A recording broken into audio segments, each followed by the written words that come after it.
to Blynd Submyshynz, where DIY bands submit songs for us to listen and react to blind. Every week, we'll bring a guest from the underground music, arts, or entertainment scene to help you sort through mountains of new music. We go in blind so you don't have to. Blynd Submyshynz. Hey everybody, welcome back to another episode of Blynd Submyshynz. I think by the time we're done with this podcast, I will be a full-blown extreme metal vocalist. Yeah, completely. That's the goal. That's what we're working out here every time we kick this thing off. We're writing songs. We are writing songs. We are writing music. All right. Hey, so I'm not going to fuck around for too long. We have a rad guest today. I say that every week. Her name is Alyssa Maucere, which we just got proper pronunciation from her. Current bass player for Lord Dying, played bass in 8 Bells, album artist, tattoo artist, multi-instrumentalist, general badass. Yeah. So I'm not going to waste too much time, but one of the things... We haven't seen her yet with Lord Dying. No, we did not see her with Lord Dying, so that was a different... we missed that. Yeah, that was... But we saw them in 8 Bells at Psycho. Yes. Right? Yeah, we saw her play bass in the 8 Bells set at Psycho. Yeah. So, yeah, we'll bring her in super fast because she's way more interesting than us, as usual. Most of our guests are. All of our guests are so far. Wait, which one's not? Well, I mean... All right. I will make you do that. I did want to talk about... Okay, so a couple of exciting announcements. First is, Exciting announcements. Cutting promos. So, hey, we posted today, a couple days ago, that the next guests were going to be Alyssa and then Trevor Church from Haunt and Beastmaker. And they helped share the posts and ask for submissions, and we got a shit ton of submissions. Did we ever? We're just watching the email inbox. Yes. And Thank you very much for your submissions. It didn't stop for about a day and a half. So what that means tonight is, other than one little fun Bandcamp thing, we're just going straight submissions. We got 6 submissions. I was in charge of picking this week, so I flipped through the emails and grabbed 6 bands and songs that sounded interesting. Tried to read as little as possible about them ahead of time. And I know Alyssa's opinionated about music and super interested in finding new music, so this should be a lot of fun. Oh, yeah. So it should be good. The other interesting Bandcamp announcement this week, if you were paying attention, was that they rolled out a new streaming feature that allows bands to run ticketed live streaming shows directly from their Bandcamp pages with like a virtual merch table, since you probably have your records and T-shirts and stuff, with a chat that can even be moderated, so everybody who's watching the show can talk to each other. Such a cool feature, and as with everything with Bandcamp, they're real straightforward, right? Super transparent. It's 10%. So of tickets. Yeah. So if you charged $10 for the ticket, they take 10% of it, and then they take 10% of any merch that you sell. But that's no different. than they already take 10% of the merch. So. It's I think for most DIY musicians, it's a really fair deal. And like, no one asked them to do that. They didn't have to do that. They basically just said, hey, this pandemic hit. We knew right away that artists were going to be hurt. Yeah. They weren't going to be playing shows. So we just started developing this, and they rolled it out already. I haven't logged into my account to check out how it looks. Mm-hmm. I'm curious to see what it's like to set up a show and everything.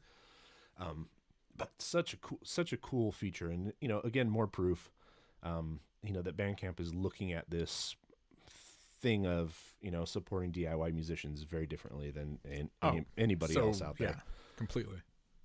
Because we looked at early on trying to stream a practice, and I've talked to tons of people who've done streaming shows, and there are some venues that are set up to do it, and but there's not like one place where you can go like, okay, I want to stream a ticketed show. Yeah.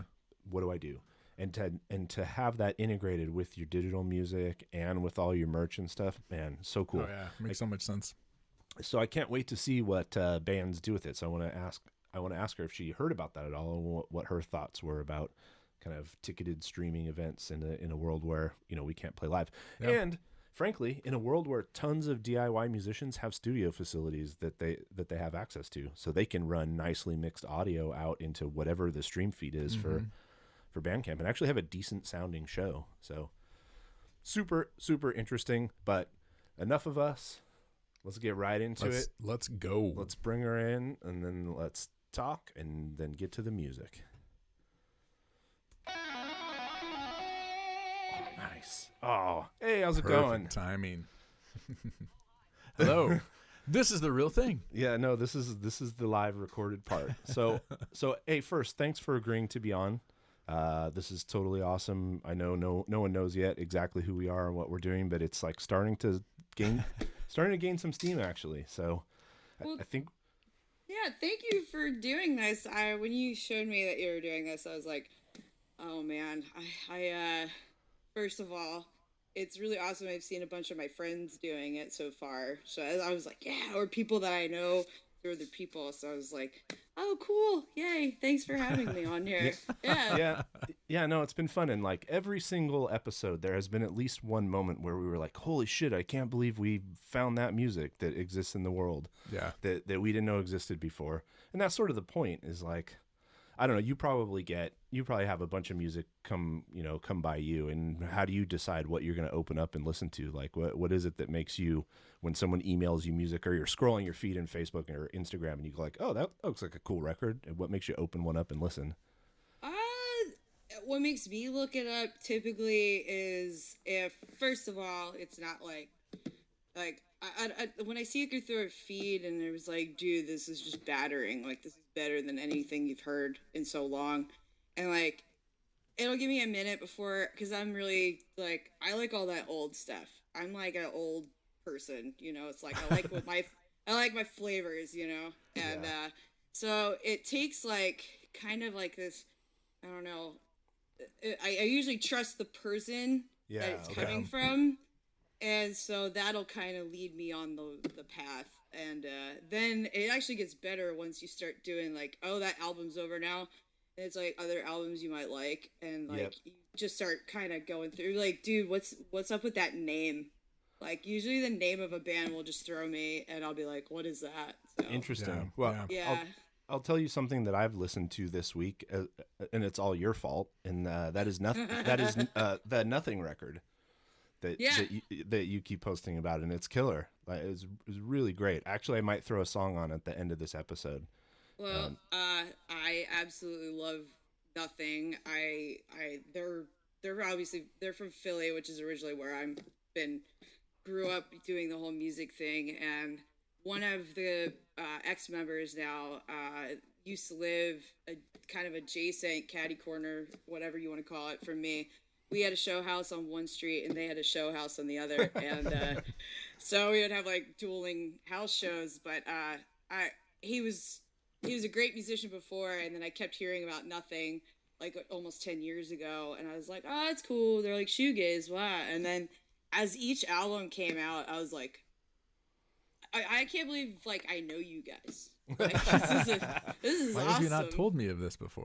Because it's just this week. How many times have I seen you this week? Like 3 or 4? I don't know. Yeah, the new one came out not even 2 weeks ago. 2 weeks ago now, I guess. Yeah, and that's all I've listened to. I haven't gone back, but I will for sure. Huh. Yeah. So we saw you at Psycho 2017 when you played with Eight Bells. Right. That was a rad set. I actually have some cool video footage of it that I'll have to dig out of my phone at some point. That's awesome. That was such an incredible band, and super talented. Melinda is just on a whole she is. level. Actually, there was 2 Melindas in the band, both spelled the same, and both of them were on a complete different level. Like one was like all into like the just rhythmia band. I'm trying to remember the guy's name off the top of my head. Yeah, no, I know who you're talking about. Yeah, just like the craziest like organization of notes you can find. She wanted to just make you feel like how she felt and uncomfortable.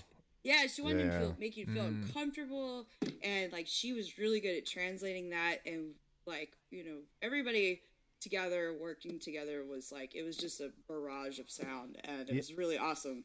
Yeah, and then other Melinda's like ethereal and like just gorgeous melodies and like really deep. Yeah. Beautiful voice. Yeah, absolutely. Yeah. When did that band come to an end? I think they're still going. Are they still playing? Yeah, they're still going. Yeah, they're still playing. Oh, okay. I had a lot going on. I had another band too, and then the Lord Dying dudes approached me about going on a European tour, and I was like, I can't pass this up. This is amazing because I love Lord Dying, and I wasn't moving in the right direction with what was necessary for 8 bells. Yeah. And like they got they quickly started working on more material, and they've been in the studio and they've been working with Billy Anderson. Of course. Again, yeah. And he's been at it for the last couple months. I've just been hearing from my old bandmates and stuff that they were like, yeah, we're going in the studio, you know. Yeah, he'll post a picture occasionally. I'll see something pop up from Billy that he's with Melinda, and I know what they're doing. They also released a couple songs on that one of those like Adult Swim releases I saw. That was really? like a 2-song EP that was really cool. Gotcha. So we told this story last week about Lord Dying, but since we have a member here, we have to tell it again. So JD and the first time we heard Lord Dying? No, well, the first time I saw them live was like 4 years ago when they were on tour with Anvil. Yeah. And Sun God. And they played at a movie theater in Morgan Hill, California, which is like a cow town 20 minutes from San Jose. Yeah. And like I said last week, Anvil sold like a pass so that you could eat pasta with them before the show. Dinner with Anvil. We 100% did. It was the most surreal, maybe the most surreal night of our lives. It was so awesome. But Lord Dying was incredible. It was it was the juxtaposition was so weird, but they were great. So I was stoked. I mean, I'm a bass player. That's a job that I'd take any day of the week. I know. I heard Mysterium Tremendum when it pretty much the day it came out, and I was driving. I was a Lyft driver, which oddly enough, that's what Eric and Chris were both doing at the same time. And I had to take a lady all the way from Portland Airport down to Salem, which is about a 45-minute drive. Yeah, that's a haul. Yeah, and so I drove her down there and had to drive back up, and I was like, well, I may as well listen to the new Lord Dying, see what that's all about. And I'm like crying at the end of it. You know? I'm like, what? Whoa. What was that? Yeah, it was dynamic, and it was like ferocious, and it had all this like intricate writing in it, and I was like, what? And it just reminded me of listening to like Yes for the first time, and like, you know, liking that kind of music, but then hearing it on that level and then be like, wow, dude. Yeah, they really killed it with that record. Yeah, like the inspiration of a Yes or like a peak 70s Rush or King Crimson, but with like the heavy tones and the modern production and the variety of vocal styles, just next levels everything. It's so cool. It's so cool to see all those influences play out. Yeah. With all this new styles of music mixed in. It was rad. How did you get started playing music? What was the beginning for you? Speaking of influences, let's see. You know those little tiny teeny pianos that you like are like the creepy ones that you hear in the background? Ding, ding, ding, yeah, yes. Yeah. Yeah. Every key sounded the same.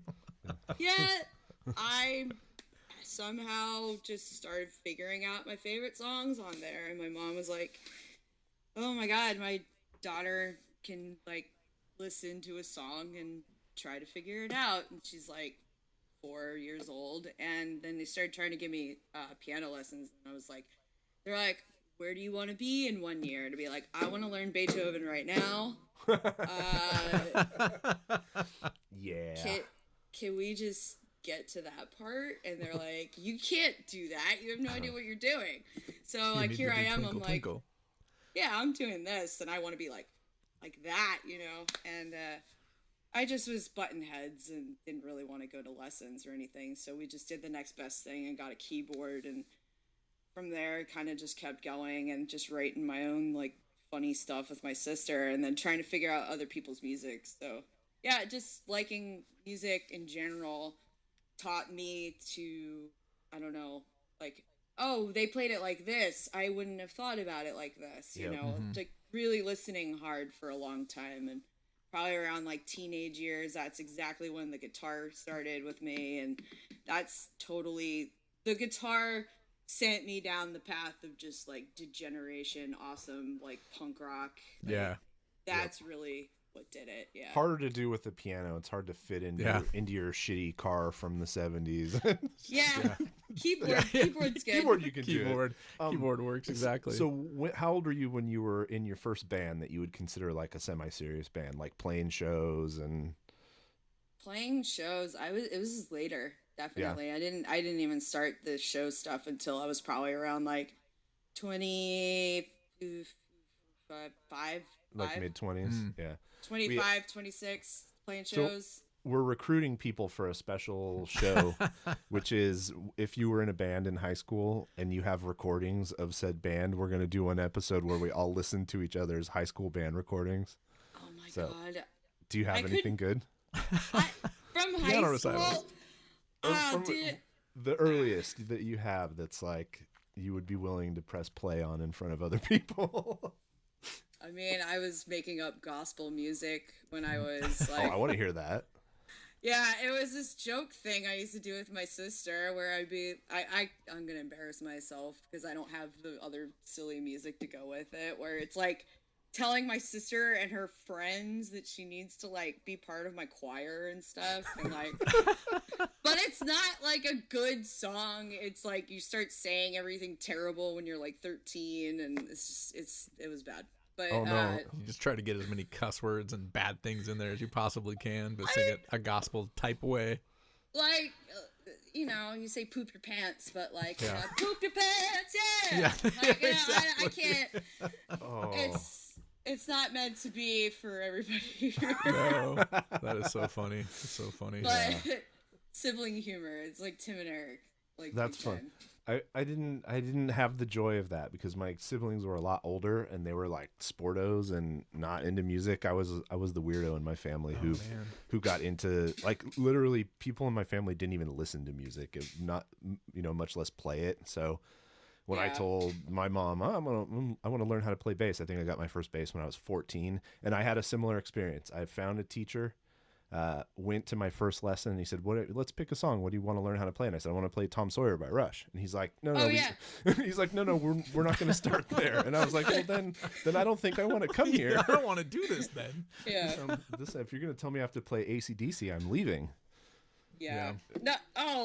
Oh, I love AC/DC though. That's stuff. When I was first playing guitar, dude, that was so hard to me. Like, I wanted to be Angus Young, and like I could barely hold my like guitar at that point. Okay. But trying to figure out the intricacies of that band, it's like simple, but I'm sorry. I just heard AC/DC, and I was like, hell yeah. This is a long running battle I have on this show, and mostly because I'm a crabby bass player. Is that if you had tried to learn the bass parts, I think you probably would have fared a little better than trying to figuring out Angus's parts. Yeah. Yeah, dude. Sorry, somebody just came to the door. I apologize. Oh, it's okay. My dog's trying to escape now. Your dog's rad. I love my dog. He's a maniac. He's like not ever gonna not be a puppy. You could probably hear him tip tapping back there. So sorry. I do. One of the first interactions we had was because you did a pet portrait of our dog. For my daughters. Yeah. So adorable, and they each have one too in their room. Yeah, right? I printed 2 copies, and so they each have one hanging up. And she's exactly the same way. She's like 6, and if you leave her in the backyard and we're all inside, she'll stand at the sliding glass door and then jump straight up into the air like 7 feet. Yeah. And hit the door and then land back on. And she'll do it over and over again, like 10 times in a row. She's a lunatic. Yeah. It's amazing. I was just like, I want some of your energy. I wish I didn't have to drink so much coffee to have that much energy ever. So. Yeah, seriously. What kind of dog is she? Crom is a pitbull husky. Yes. Ooh, that's an interesting mix. Yeah. With different colored eyes. Mm-hmm. Yeah. Lots. Fire and ice. Yeah. Fire and ice, yeah. So some Game of Thrones shit, but good that you went back to the source to Conan instead of trying to name him after a Game of Thrones character. Yeah, I was like, this dog's gonna rule my life probably, so I figured I may as well name him Crom because do you know the riddle of steel? Like my dog totally knows the riddle. It just he'll steal your pizza, the riddle of steel. That was a bad dad joke that I just made about my dog. It was. So. You even stunned 2 dads. Yeah. Huh? Well done. No, job well done. So thank you. We'll talk a little bit more about it at the end, but that does bring up that you're not just a musician. You're an active tattoo artist. You do cover art. You did we had Amy from You're the Cobra on last time around, and they did a song on the Magnetic Eye Black Sabbath tribute, which you did the cover art for. Now, did you do the art? I didn't do that one, actually. You did the other one. You did the volume 4. Okay, so I was going to ask you if you did the best of also, or if you just did the volume 4. No, it was the guy who does the company KC. Oh, okay. Yeah, that makes sense. Looking at it, it totally looks like him. Yeah.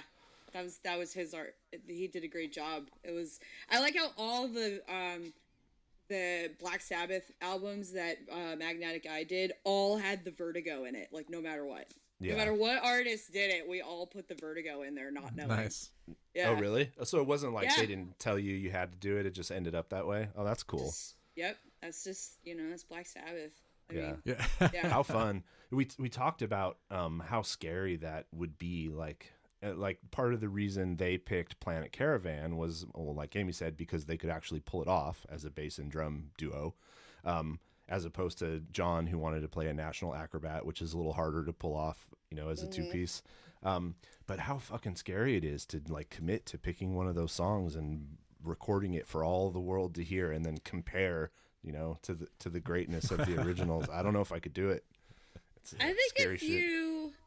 I remember there was a high school band that I had, we had already graduated and everything, and I had like gone to college. I was being cool. I was a cool guy. And I come back and I'm like, I don't know all of these people anymore. And then they're like playing in their band, and I haven't seen them in like a year, and it was like actually cool to hang out with them. And like, they were playing like not my kind of music. I'll just say that. Yeah. And I walked up to him, I was drunk, and I was just like, play NIB now and I'll sing it. And they're like, all right. And so they just started doing it, and they were killing it. And I got all like shell shocked and like, I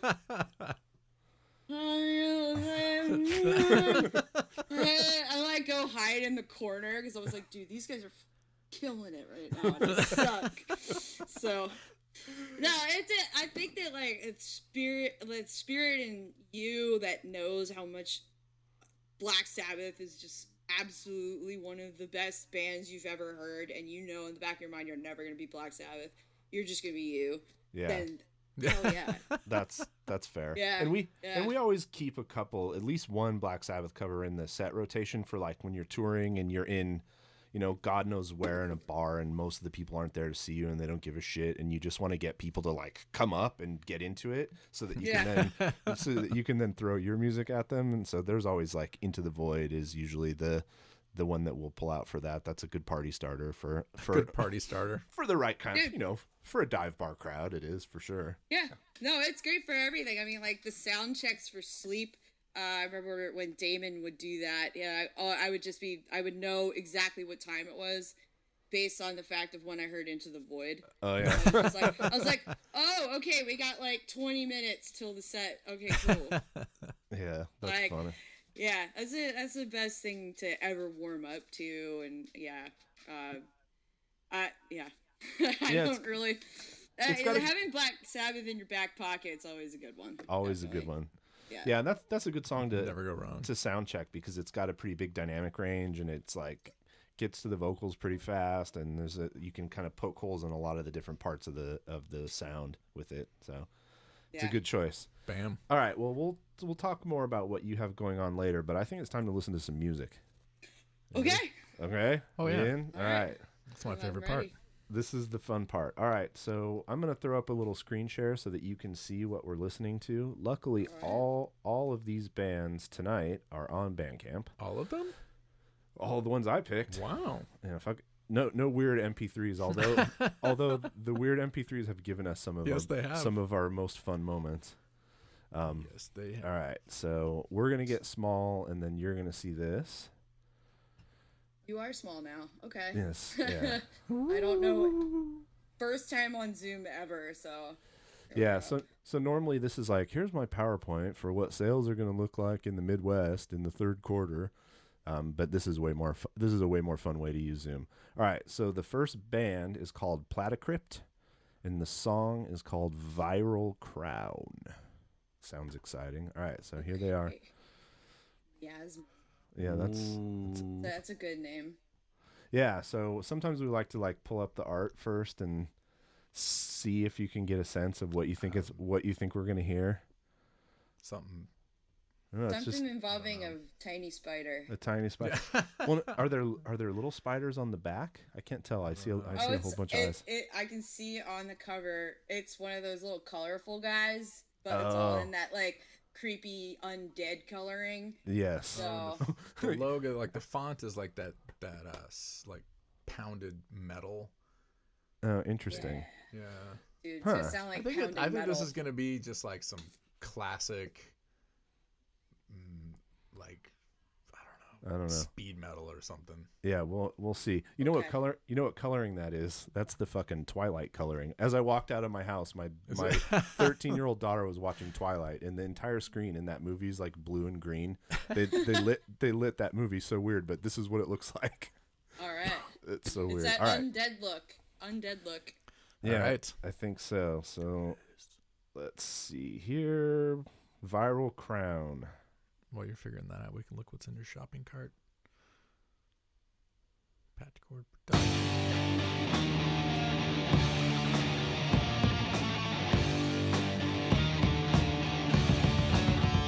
There we go.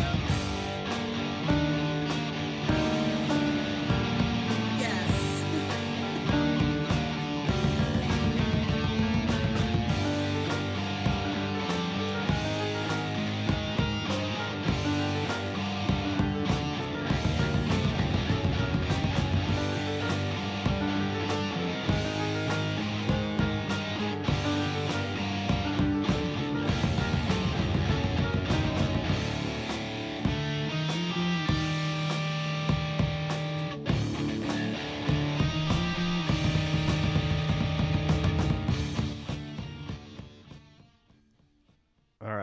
So, Platycrypt, DIY one-man doomy crunchy stuff, written and performed by me.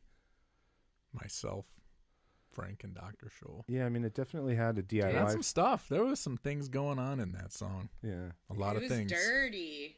Yeah, that was like, well, first thing I thought of was, I was like, this is very on that, like, first time you, like, you know, like Dark Throne, like the first beginnings of Dark Throne and like all the Norwegian black metal. It sounded like it was like recorded 1,000 times on tape. Yeah. You know, it has that like filthiness to it, which is really awesome. And like, it's all like thuddy and like, it's definitely like one dude.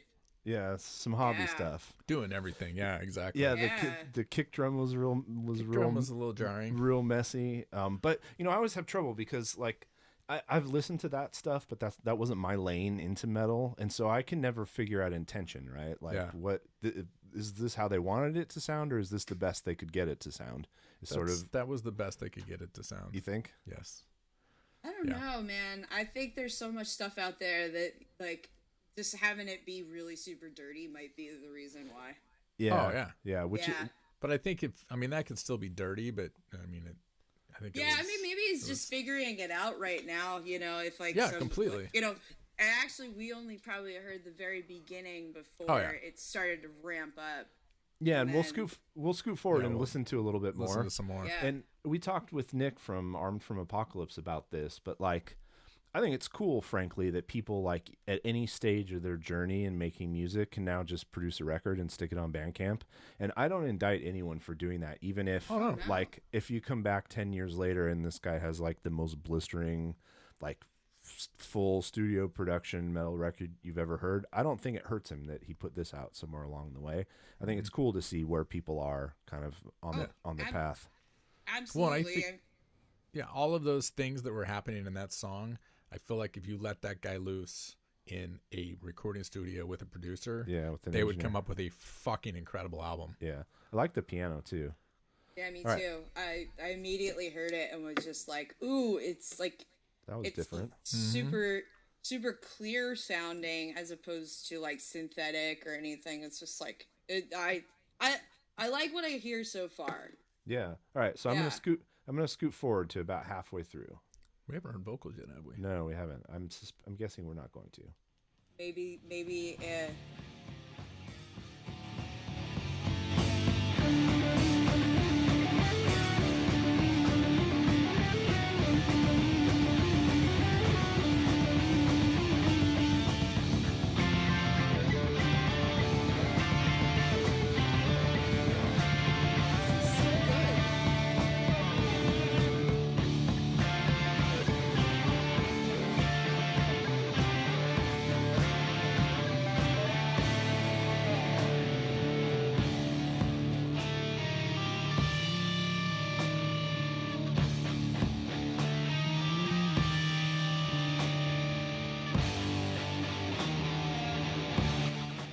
So that was weird. That was like we got dropped off in the 70s for a minute. in a cool way. I really like this. It's making me feel like and like when you first the beginning of Neurosis's records, you know, how like dirty that was and how like off-putting it was, but like had harmony to it and just like nasty. But I like what there's lots of cool elements there. The one thing that I would say is I totally appreciate like a one-man operation, but the one thing you got to get serious about at some point is drums. And if you're not a drummer, like going, all right, I know my limitations. Like I'm good at writing, I'm good at melodies. I can play the guitar parts, I can play the bass parts. Because when you bring in a really great drummer, everything opens up. Like the whole world changes. And he's getting by, but that's not drumming that's going to light the world on fire. Even if it's simple, like you can just tell in the timing a little bit. You can just tell that it's like maybe not his primary thing. Oh yeah, no, I know all about that. Believe me. I did be doing like the one-man project with like the shoddiest drums of all time, and I've had so many people be like, "Can I like do that with you next time?" And be like, "Nope, I'm gonna stick with my terrible and I appreciate that, because if I tried to do that, it would sound a fucking 100 times worse than that. I mean, I'm terrible, so I appreciate even like the balls to do it. So all right, let's see how this wraps up.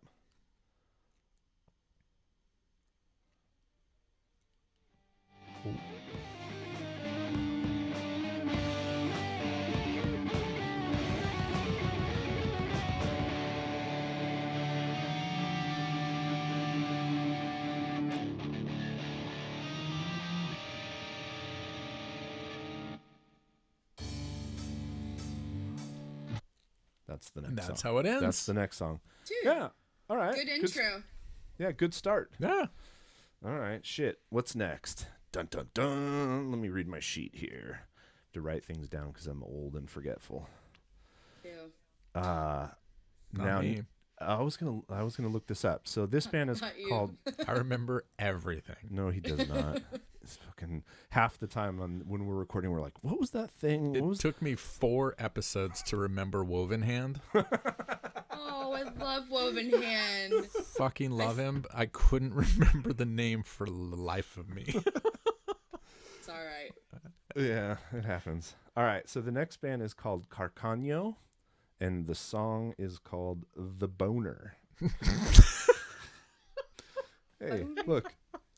You send me your record and don't pick which song you want us to listen to. I'm going to pick The Boner 100 times out of 100. 100. Do you always pick the boner, Jeff? I always pick the boner. I always pick the boner. Wow. All right, let's see how this wraps up. Oh God. Yeah. So let's check these guys out. All right.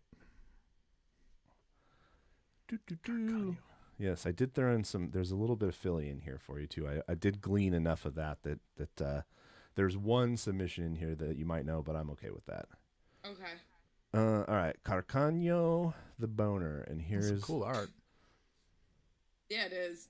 I'm not mad about that. Mm-mm. Tentacle eyeballs. Not at all.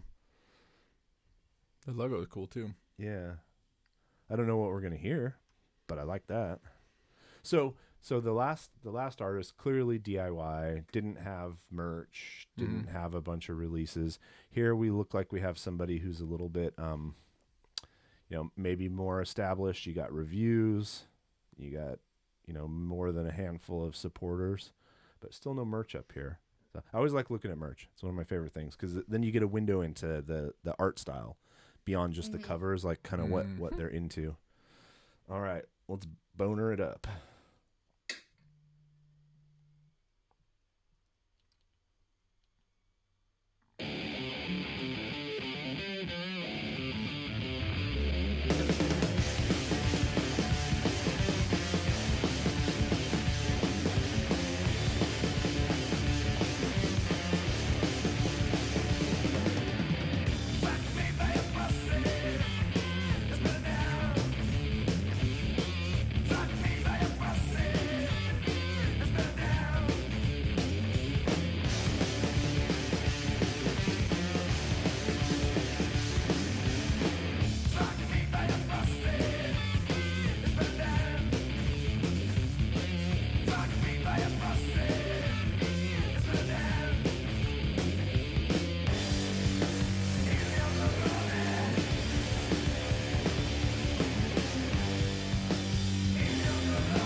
We're off to a good start. Yeah. But I gotta say, just looking at this picture really quick, every band that sounds like this has one guy in it that has a beard and the very curved baseball cap. Like, dude. Even in Italy. Yeah. Yeah, we're in they're Italy. Italian. Yes. Oh, look at from Calabria. Oh, Calabria. See, Okay. Oh, okay. The Italians have like this crazy prog metal scene that's there. At least like back when I was there, and like it's cool because like I know that there's a language barrier between certain things, and like I can't really tell what he's saying, but I know he's having a party. Yeah, for sure. He's definitely having a party. Yeah, he's definitely having a party. I like it because it got going. Like you didn't have to wait a full minute to see what was going to happen in that song. Yeah, like when you tap all the different veins of heavy music now, that this one comes from the Motorhead vein, right? This comes from like the dirty garage heavy, speedy. I mean, it's called the Boner. Yeah, it's called the Boner. The Boner. Yeah, it's got to be ready to party somewhat, Some parts at the very least, I think they were singing in Italian. Were they? Yeah, I think so. I wonder what boner is in Italian. Yeah, what is boner in Italian? Any Italian scholars here? I know balls is cazzo. Okay. Cazzo. Yeah. Good to know. Like Cazzo. Oh, cazzo. Cazzo. Okay. Molto cazzo.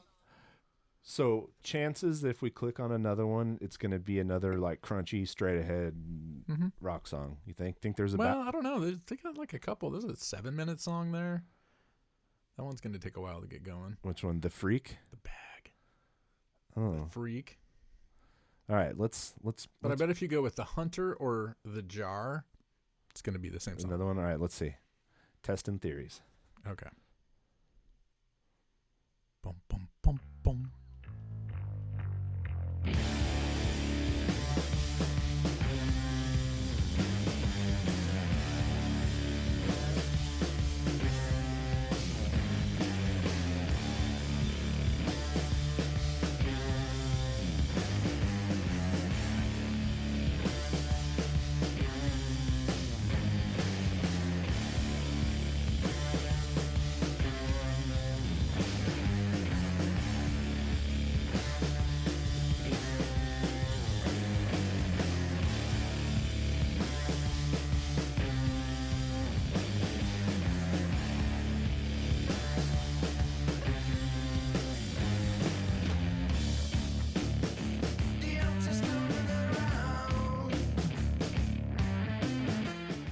All right.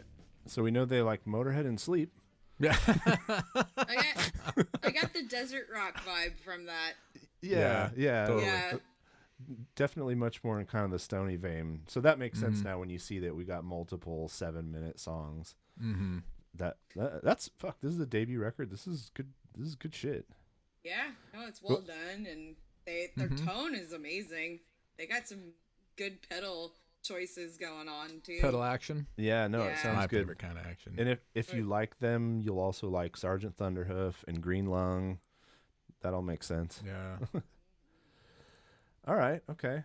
Dope Good. Thrones. So the one fear I had, especially having you and Trevor kind of ask for submissions, is that we would just get a flood of desert stoner doom, and then a flood of new wave of traditional heavy metal or whatever sort of Trevor circle. So I didn't screen for it, but I tried to, like, at least when I was picking song names and band names to not stereotyping band names. No. To not have It six. happens. We didn't want to have 6 songs that sounded like that. That's all I'm saying. Yeah. Well, thank you. No, that's good. That's really good. And there's a wild card. The Bandcamp pick at the end is a wild card, so that'll be fun either way. That is one of my favorite episodes of It's Always Sunny. The wild card episode. Which one is that? Remind me. The one where Charlie bitch! Wild card bitch. And he flies Jumps out of the and van. And it just van goes right into the door, the side of the building, and it just explodes with all the gas in the back. Yes. Oh god. Yes. Best. Oh god. So Do you know good. how many times in the last 2 weeks I've sung Rock Flag and Eagle? It's been that kind of a last couple 4 years. Sure as fuck has. And that was like my thank you Philly song that I've been singing for the last couple of weeks. Yeah. Big time. Thank you, Philly. Thank you. Yeah. Thank you. Thank you. Yeah, I was jumping up and down. I was like, I am so stoked that, like, the place that I, was hanging out in. My home made me proud. Yeah. 20 years was totally, the beginning of our independence anyway in 1776. There you go. I coincidentally saved us again. Yes, indeed. All right, Yeah. so number 3 before we take a break and look at some merch. Should I tell you that What? I know these guys? Oh, yeah, go Well, I for don't it. know them. I know their music. Okay. Actually, Leanne introduced me to them. Oh, did she? Yeah. Okay. Godzillionaire is the next band, and the song is called the Ballad of the Topeka Gentleman. The Ballad of the Topeka Gentleman is the one we're going to listen to. So let's check it out. So you can just shut up. Shut up. You can just shut the hell up. I'll let you do this part.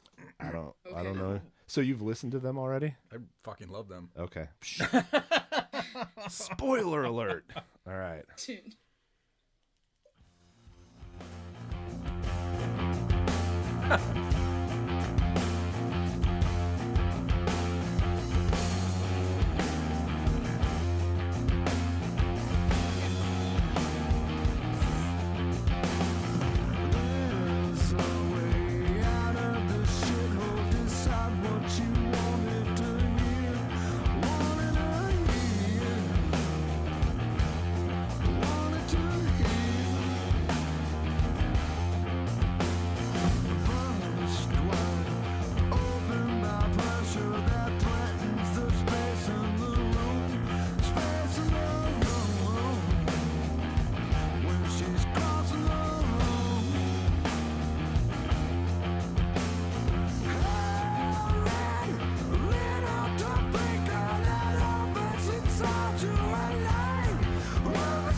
Oh man. Yeah, that's an awesome mix of a lot of things I love. Yeah. And we keep running across these bands that are bringing back like what was the best about music that was on the fringes in the 90s. So like we heard the most popular shit. We got the Soundgardens and the whatever, but there were a million other bands that sounded like this that never bubbled up to like national attention, and now people are bringing it back. It's fucking great. I need to remember what there was a band from the 90s from Kansas that I fucking loved, and that's what I was talking with Leanne about them, and she was like, oh, their guitarist and drummer or something went and formed this band, you should check it out. So these guys were like one of those fringy bands in the 90s. Yeah. I can't remember. I'm going to find out right now. I'm sorry if this is bad. Yeah, that's fine. No. Yeah, I'm going to, you're I want to know now because I'm like, it's reminding me of all that like kind of Chicago noisy rock bands, especially like all the Steve Albini, Big Black feel. Yeah, it just has this like, also gives a little twinge of like the Young Widows when he started singing more. Yeah. It's got its own thing going on. I make references to other bands just so other people kind of latch on. But yeah, so you can pull them in. Yeah, but like they sound. I think the singing kind of sets it apart too. Yeah, it's a little bit more melodic than a lot of the other. Yeah, completely. More spoken word, like gnarly. Anger sound, you know. This one's a little bit more flowing. I like the name Negative Balance. It's good. Yeah, I like the name of the album. The whole picture is good. Like if I walked past that record in a store, I'd pick it up and I'd pick it up and look at it for sure. Yeah, just a so the band that they were in before was Paw. Oh, okay. Yeah, I remember Paw. They were kind of one of those outskirts, like never really got popular, but popular enough that there was like a band you recognize the name. So when they pass through town, you're like, yeah. I mean, you know? Yeah. I'm not gonna. Go ahead. P-A-W, Paw. P-A-W, Paw. Yeah. Okay. Yeah. Okay. Then I will look them up. Totally. I'm not gonna out how old you are, but I will say that JD and I were, like, exiting high school into college, going to shows nonstop through most of the 90s. Yeah. And it was a weird decade for music, I think. And I think people will go back. It's generally shit on after kind of the grunge thing fell apart, mainstream.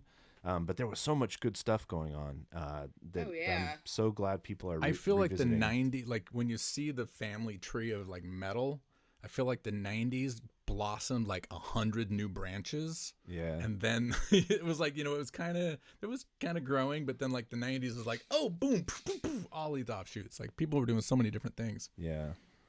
But so I'm many a huge fan of the 90s music. Like I grew up on MTV and everything, and then like 120 Minutes would come on. Yeah. I know that was still considered mainstream, but I had older cousins and they were playing some weird stuff for me, and watch like staying up late night and. Sorry, one of our ongoing kind of jokes on this show is that like it's always the older cousin. Everyone has an older cousin. Always the older cousin. Yeah. Smoked you always out. The older cousin. Gave you weird tapes. Introduced you to metal. Weird CDs. Yep. Yeah, Absolutely. It wasn't for me. It was partially an older cousin, Bam Bam, Steven. But that wasn't metal. But it was my brother's fucking soccer team. All these Hesher dudes that played soccer in the mid to late '80s that started me down a path. Yep. It was my older cousin that first introduced me to Rush. I mean, I never became a giant fan, but like he was a mega fan like you. Yeah. And it was, we would lay in the back of my uncle's truck and he would just put on the Rush album and we'd just lay back there and listen to rock, in my grandma's driveway. That's killer. Oh yeah, totally. That's one of like the fondest memories I have. It's like a family bonding moment. It's like, I remember the first time I ever heard Sigur Rós was because of my cousin. Oh, nice. Cousin. He's the same one that introduced me to like Metallica when I was like 6, and then fast forward to like Sigur Rós. So this was like, yeah, it really like I got like a really rich understanding of like some of that 90s underground stuff. Thanks to him. Yeah, that's awesome. Yeah. Yeah. My cousin Steven Bam Bam, who was a really early on EDM DJ and producer and music maker. I would go and visit them in LA in the 80s when I was a kid, like I'm talking 10, 11 years old, and he would take me out to clubs like when he was DJing, like sneak me in the back door. And so I saw like very early electronic music scene explosion in LA through the eyes of a 10-year-old. I don't know why my mom let me go, but it was like fucking drag queens and chaos. His friend Kayvon dated Madonna and is dancing in one of Madonna's videos. That's crazy. And he introduced me to the Stray Cats because they were friends of his. Yeah, before they were even a thing. So yeah, I do have an older cousin. Older cousins. Just wasn't metal. It's great. No, they open the door for you and they, hold it open. You know what I mean? Yeah. He passed away a while ago, but the last time I talked to him, he called me because he was up in Northern California hanging out with Les Claypool at Rancho Relaxo. I have no fucking idea. Of course he knows Les Claypool. I don't know why he knows him, but of course he knows him. That's awesome. Yeah, so nice. Well, shit, I want to hear some more of this, and I'm definitely gonna go back and listen to like the whole thing. But I'm gonna scoot up a little bit here.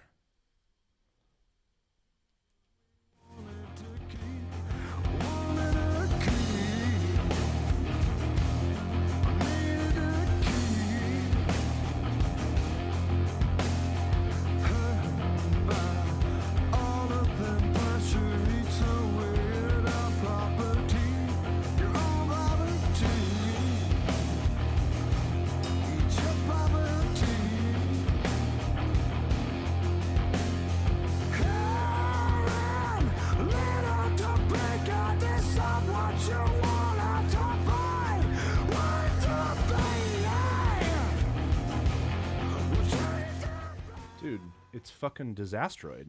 He sounds exactly like Enver. Whoa, that's weird. This is a San Francisco band that we play with all the time. That's one of my favorite bands right now. I think he also has twinges of Mark from Gozu. Yeah, a little bit. I love that bass soulful tone. Yeah, it's really good. Can you see this? It's all like, can I see it? Now, you know what? I've been kind of just staring at the album covers because I don't know how to use Zoom. I'm like a dinosaur. Oh, that's fine. Can you see, is the page up that's showing their record now? Like the record, just the whole record. Yeah. I'm seeing it, all the different bands. But yeah. Because it looks like they're not selling their record on Bandcamp, but if you look on the Bandcamp page, there's a link. And yeah. And I was going to say that's all she's seeing. Yeah. Yeah, that is all I'm seeing. Bam. I don't know what I'm doing. Yeah, I jumped out. You're not doing it. I'm controlling it. Newfangled contraptions here. So I just noticed they don't have any merch or records up here, but there's a link down here. So if you like them, hit their Bandcamp page, and it looks like they did a crowdfunding for for vinyl. And then when I clicked on that link, it didn't share that screen. Yeah. Look at that! It came out on my birthday this year. Well, day after my birthday this year, but that works. Thanks for the birthday present, Godzillionaire. Happy birthday, belated. Yeah, thank you. April, but that was the beginning of. But you know what? Thank you very much. I appreciate that. You're welcome. I know it's like a while ago. But yeah, we can still be civil. Yeah, what did I order? Oh shit! This was when I was okay. So do you know about Mort Garson and the Plantasia record? Did you listen to the Amy? So he's this Moog pioneer who made a bunch of records in the 70s, including a record called Plantasia at the behest of. So I looked it up. Yes. So the guy it's like he made therapy for plants. It's music for plants. That's the one. That. Yeah. So good. So I went to buy the records, but then the actual label that's carrying the records has like more in stock in different variants. So I dumped out of Bandcamp and ordered them directly from the label. Oh, nice. But awesome. it's the same label that has the Thou Emma Ruth Rundle record that just came out that is fucking incredible. Like unbelievably good. Dude, I haven't listened to it yet. I always get this like weird feeling that I need to kind of wait for the wave to like go back into the sea before I start listening to something. Because I just keep hearing that it's like devastating. It's really good. I mean, I listened to it and I was like, oh wait, this record is here too. I guess I'm signing up for whatever your club is and buying your record. But dude, that Mort Garson stuff is a trip. It's incredible. I've been listening to it all week. It's just synth stuff you can play in the background. Yeah. Oh, completely. It's so good. All right, so I'm going to stop the share here and we are going to pause listening to music for a minute.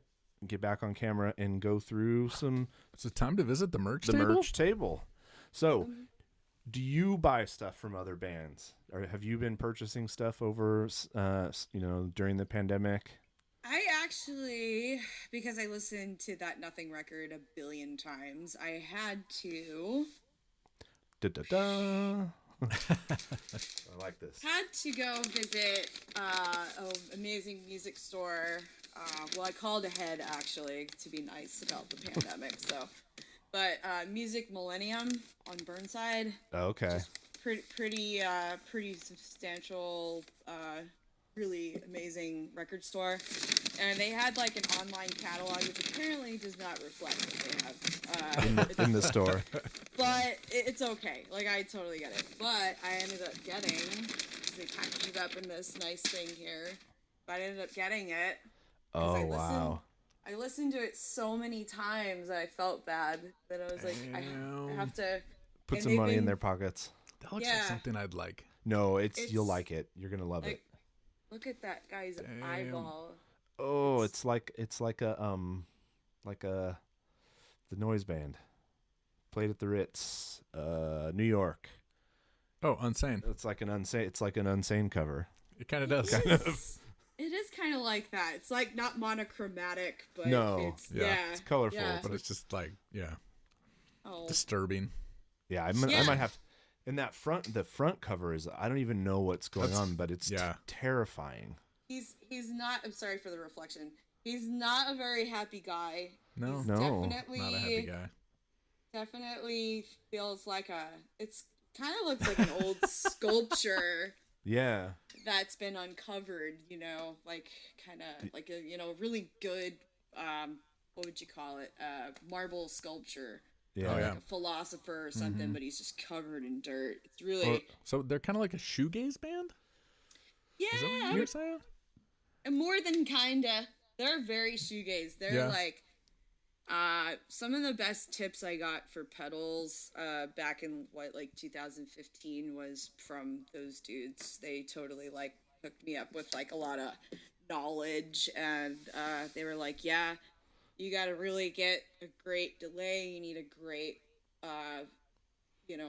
reverb, and then blast that sound out, really stereo spread it out. And there's so much more intricate stuff to their setups, and they use it's just a wall of sound.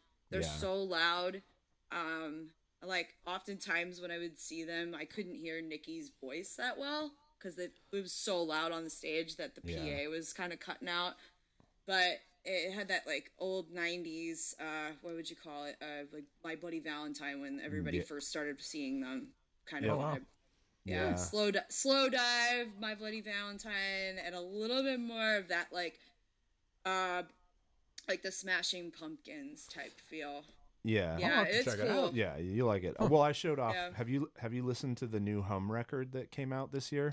I didn't even know they came out with one, and I crazy, right? Yeah, I only saw them like for the first time like 6 years ago or something when they toured. Yeah, and I didn't even know that was happening. And it's somebody great. was like, yeah, it is really good. You said Hum record, right? Yeah. Okay, I thought you said the new Home Wrecker. The new Home Wrecker? The new Home Wrecker is a new no Home Record. Somebody in Home Wrecker got canceled. That's right. If I remember correctly, that's right. That was a band that played at Psycho, played the vinyl stage in 2017. The Jersey band? No, they're from the Midwest. Denver, I thought. No, I think they're from Okay, good. And the drummer sings, and at one point they stopped, and he goes, "Circle pit, or you're dead to me." And the entire vinyl floor just went absolutely insane. It was a blistering set. Oh, it was insane. So I was not. I need to look into it some more. Yeah, because we can't just cancel. We got to dig. No rumors. We need to understand. But yes, I think you are right. Yeah, but I think I am. The new Home record is incredible. It is. It's really good. I love all that. Wall of sound 90s music. I wanted to have a band like that so bad. 5 guitar players. Now you just do it with pedals. We don't need 5 guitar players anymore. So, all right. Do you have anything? Oh, do I? Do you? All right. Let's see. I got a couple new records. Look what finally came. Oh, look at that. Oh yeah. So Zeal and Ardor. We have Zeal and Ardor. Yeah. Yeah. It's the EP that he just put out. Yeah, the artwork is really awesome. The batons, the police batons come on. making. Yeah. I was like, because at first I was like, oh, Upside Down Cross. Is this a black metal band? And I look and I'm like, batons, awesome. Yeah. Yeah. They're very, the first time I heard them, I was like kind of blown away by their emotion, and just it's like a totally different approach, a different feel. It's awesome. Yeah, they're a great band. I love them. Nice. And then I finally had to get one of my favorite bands of all time, Iceburn. This is their Hephaestus or Hephaestus. I don't even know how to pronounce it, honestly, but this is sort of like when they really started to explore sort of that jazzcore music a little bit more. So you have like more like sort of freeform jazz going on in this one. Didn't Maddie say that Andy's going to remix that record and put it back out? Yeah, I think so. Okay. JD came up in the Salt Lake scene with Andy Patterson, who's the drummer for Sub Rosa, and has a studio in Salt Lake, and is just a generally rad dude. And he's apparently that's like a legendary Salt Lake band that I never heard of out here. They didn't come to California, or at least not in my world. But yeah, I'm excited. I think they were kind of like they were probably our Bungle. Okay, because it was like that. People were like, okay, are they a hardcore band? Are they doing like freeform jazz? Like, what is all these crazy things that I can't keep track of? Yeah, but everybody loved them. Yeah, yep, that crazy mixed up Bay Area scene in the '90s. All right, that's it for you. That's it for me. All right, so when we got one more. When Nighthawk from Heavy Temple was on, she said my favorite Philly band right now is Ecstatic Vision. Oh yeah, she picked. Oh, sorry. Yeah, no, go ahead.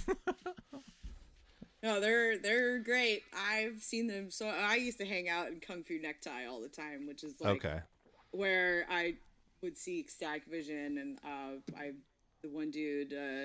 He always worked all the time there, so he's always just he's like the most hippied out dude. And started watching them, and Heavy Temple was doing a lot of shows with Ecstatic Vision and stuff, which is cool. Yeah. So was that like a scene? Were there a bunch of hippies in Philly? I kind of feel like that would be you would stand out. No. I mean, if you want to call a bunch of pot-smoking metalheads hippies, then yeah, there was a lot of that. Yeah. Yeah, like there were a lot of really sweet people that sometimes wore tie-dye just because it would scare other people. Like that was the extent of hippie, I guess. I mean, it's kind of grown. I think people are getting a little bit more out of the shell of like black metal hardcore, like it's not as stiff and gnar as it maybe used to be. It's a little bit more widespread now. And I think Philly's always had like this crazy scene of, there's totally hippies, definitely. But it's just people I knew that also do the crossover with the metal stuff. Like it was kind of like, you'd find it every step. Birds of Maya, for instance, if you haven't heard Birds of Maya. No, I haven't. They're hippies. Okay. And they're awesome. Yeah, I know. Awesome hippies. Yeah, no, they're a great band. And yeah, there's a music melting pot in Philly that could potentially produce some really interesting shit when you cross up kind of the rock and metal and Motown and hip hop and R&B and jazz. That's all circulating in a city of that size. That I'm curious to see if there have been any big kind of mashups, style mash. That was such a thing in the '90s. Like in the Bay Area, like post original thrash. If you're going to have a heavy band in the 90s, you couldn't just really, unless you were a punk band. If you did metal, it was like metal plus 2 or 3 other things. And it was all this crazy genre bending stuff because, Bungle blew everybody's minds. And then everybody wanted to do something like that stood out and was totally different. And not very many do it well. That's the problem with it, is like it's a fucking train wreck when it's bad. When you do it wrong. Oh, it's so bad when it's bad. Yeah. Yeah, it can be horrifying, actually. I mean, we got Korn out of the deal. Remember that? Yeah. Yeah. Or Limp Bizkit. Do you remember that one? Oh, I do. Yeah. Well, that's some sincere mashups that went really bad. Yeah. Well, no. So there was a like a funk metal band in the East Bay in Oakland called Fungo Mungo that was super popular, but their bass player ended up founding Third Eye Blind. So it can go horribly sideways. Sure, yeah, I'm sure he doesn't see it that way. No, I'm sure he's more than happy with that. All right, so this one I am super excited about. This very simple, yellow record that doesn't have anything on it but a little stamp right here that says 2/25/10 is a live ISIS album that Ipecac put out. It's got the ocean on it, right? Yes. Yeah. Oh my God. On the record? So it comes with like this it's nice got a little stamp. Yeah, it has a little. This is all like, this is, what do they call this? The like pressed, embossed, yeah. Wow. Did you just get that, or is that pretty recently? I think they still have some. Okay, I had the original red one. Yeah. And like I remember the Metal Blade or something, or Mega Blade, like pressed it, and then Metal Blade pressed it, and it was like not really the right one. And I think I have it somewhere. Jeez, Yeah, I have to go dig it out. It's an amazing record, dude. We'll have to find it. Yeah, this is so Ipecac re-released it and did a really good job. Did a really good job with the release. Recorded by John Boy Rock at the Corner Hotel, Melbourne, Australia, 2010. Mixed by Aaron Harris at Vista Studios, Los Angeles, 2016, and by James Plotkin. So I'm super stoked. So I love weird little rarities like this. I told JD, I listened to a podcast called Bizarre Albums, and it's this guy Tony Thaxton was a drummer for Motion City Soundtrack, and is like a podcast nerd now. Goes through all those like weird records, like the Chicago Bears Super Bowl record, and oh, dude, hell yeah, yeah. So why wouldn't you? Yeah, and the Mort Garson, right? The Mort Garson record. Every episode's only like 20 minutes, so it's like a quick listen. Well, the episode he did this week was about the Teenage Mutant Ninja Turtles record that they released around the movie. Are you talking about the one with MC Hammer on it at the end? Yeah, and there's like probably, and it went with a tour. They did a live show that was like they played the music, and then like Shredder would come out, and it was like a whole thing. It was only ever released on cassette and sold at Pizza Hut. So it was like this was like we had it. You had it. Okay. That's what I'm saying. I was like, it has it has to be. It has to be. Yep. So I'm of that era of like, so that was 90. Like this and, that was like 90, 91. So for Record Store Day last year, they released a 7-inch with 2 of the songs from the record, and it comes with patches. Comes with two Teenage Mutant Ninja Turtle patches. Yeah, and you can still get copies of it. I found a copy for like $20. Oh man, that's awesome. Yeah, I'm happy to get that tip because I am like I'm Raphael, dude. Like if you ever were playing with me, like playing Ninja Turtles, I was Raphael, like size, and my buddy Michael, who you would expect to be Michelangelo, was totally Donatello because he's Fuck Mike. Yeah. No, you have to be Michelangelo.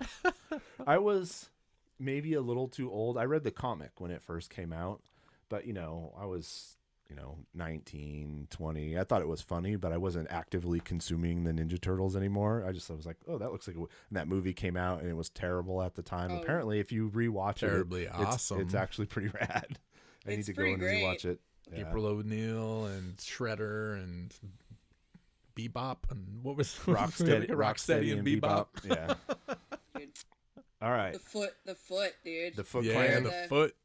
You got the big like bug eyes and Yeah, no, so awesome. It was good stuff. And the original comic is dark, and they didn't eat pizza.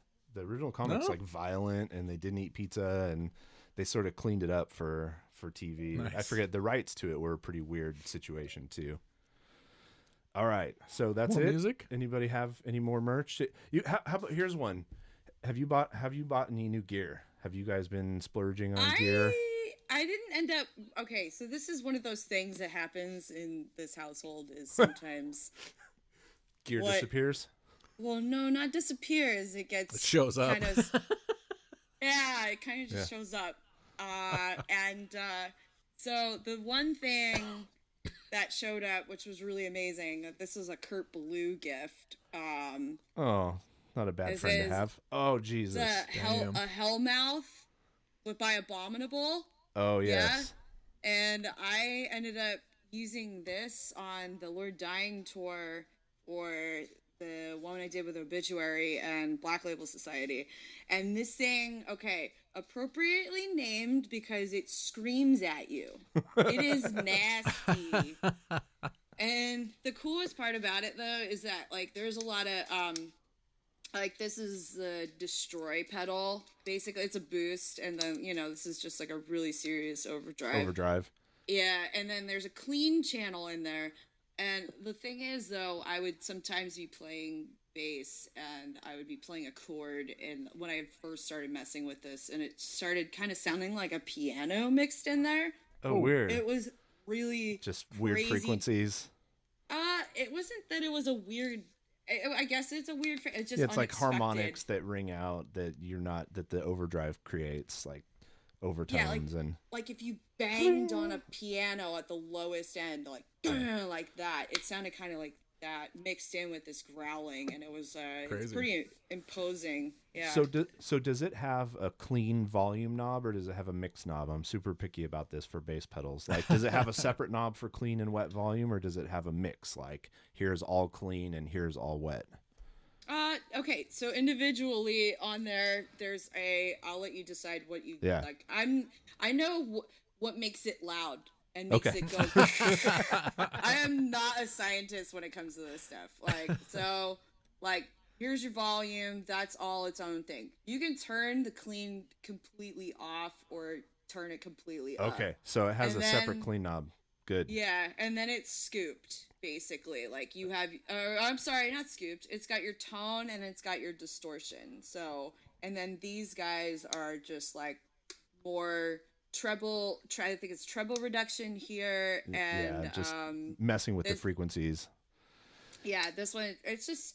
I've messed with it a whole bunch, and I still... it's cool, because I still have, like, this... I love Converge, and I love Nate from Converge. Like, his tone is nasty. Yeah, I love it. Like, You Fail Me, that I started doing that when I first played it. I was just like, oh, yes, so good. Yeah, so I was thoroughly impressed. I really didn't need anything else on the board. Yeah, no, I'm on the hunt for new fuzzes and distortions, but I won't buy one for bass unless it has like that a separate clean volume knob, because when they choose the frequencies they're boosting and the gain, you just can suck all the bottom out of your tone nearly instantly if you can't just boost the clean volume. And like, to the listener, to your ear, you can't tell the difference between... JD loves pedal talk. You can't. Yeah, I heard about that.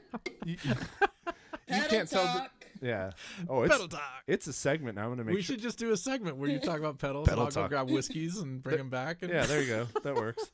But yeah, no. All my favorite overdrive and fuzz pedals have a clean volume knob and not just a mix knob. So, like, I'll have to check that out. Yeah, it's nice when stuff just shows up on your door. It hasn't happened to me very often, but on the rare occasion that it does, it's just like, yes. It's not necessarily me that's the lucky one. I just get lucky because it's kind of like, oh, hey, do you want to try this? And be like, yeah, it's fine. Be adjacent. Enjoy the spoils. There's nothing wrong with that. I am doing it. It actually is an addiction now, where there's like a whole cabinet in the garage that, like, whatever wasn't accidentally left behind somewhere, or, you know, didn't make it out of an airport, that ends up being like on a board, or like end up in that cabinet there. And then the cabinet, we call it the Cabinet of Doom, because it's seriously like just or the Tone Zone, either one. It's like it's Tone Zone. Yeah, either one is like enter the Tone Zone, and like if a friend's like, oh yeah, I want to play, I just don't have that pedal, I'll be like, all right, go check that thing, and they're like, Jesus, like there's just a lot in there. So we're lucky. We're very lucky people. Yeah, no, when Eddie Van Halen passed, you know, all the musicians that came out of the woodwork to tell stories about cool shit he did for them. One was Jerry Cantrell, and, you know, famously they took Alice in Chains on their first big arena tour and fell in love with them. Eddie fell in love with them, and Jerry got home, and his manager, I think, was living at his house, and he's like, you got to go deal with that garage. And Jerry's like, what are you talking about? Like, And he opened the garage door, and Eddie had sent like an entire music store worth of gear to his house while they were on the road. And he just like, it was just guitars and amps and pedals. And that's crazy. Yeah. Wow. That's awesome. Yeah. That's the thing. Like I guys like that, that's the reason why they're legends, dude. It's not just because they're great musicians, of course, but then there's like these little tokens of like, wow. Yeah. Like you take a piece with you, and even that's an extravagant one, but like, you know, still, hey, if you want your cry of the week, which I had yesterday, Wolfgang released a song yesterday about his dad. I saw that. Oh. I don't want to watch it yet. I was crying when Van Halen and Eddie died. Yeah. Yeah. Then it wasn't. Don't watch it yet. Then don't watch it because it's just all home video footage. Oh man. No. Can't do it yet. That's harsh. All right. So too early. I'm gonna very quickly change the tone then because this is my band camp. Oh, don't worry, I'm almost there too. I cry at the drop of a hat. It's fine. I made peace with it. I have 2 daughters. It's just gonna be part of my life. I cry more than they do. It's probably true. All right, so you know, Bandcamp's fun about like putting a spotlight on different music scenes, and we've listened to and looked at music from all over the world, significant, serious music from places where people are oppressed. But I found this today, and I didn't give a shit about the rest of that. This is a guy named Cat Temper, and he's made a bunch of records with pun album titles. This one is called More Than a Feline. This is the first. And he's from Boston. Yes. Oh dude, this is great. This is the first record he's made that has vocals. So we got a guest vocalist for every song. So he's like kind of a little bit harder electronic musician. And wow. And I thought, I mean, the song titles are a fucking riot, but the one that when you create all these different colors on your Bandcamp page, do you have to know how to like write code, or can you? No, you can pick that. You can pick that. Yeah, you can. All right, so the one that I picked is called the Swarm of Ulthar, featuring the Vessel of, I assume that's Vav. It's like a Finnish dark wave band. So we got some good like Finnish metal vocals on top of whatever craziness this is the album closer. The album closer. I'm excited now. Yeah, no, it was fun, and it was like I love doing the serious stuff and the stuff that kind of opens you up to different things in the world that you're not used to, but I'm also down for a weird ass electronic album.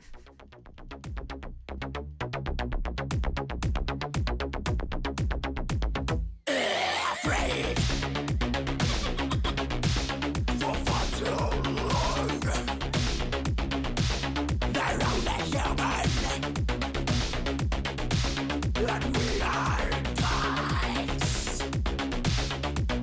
of torment, burning blood. This young was dead. A step too far. We know their home. We know it well. Tonight we're going for the kill. Across a sharp origin chest. Kiss our best friends around the house. There's no escape, but we are legion. Blood with the gods of virgin dust.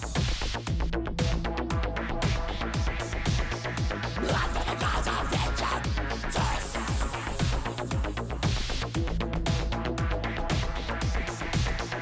Blood for the gods of virgin dust. Pretty sure it's about killing mice for the gods. You can't even tell that the lyrics are corny. No, you can't.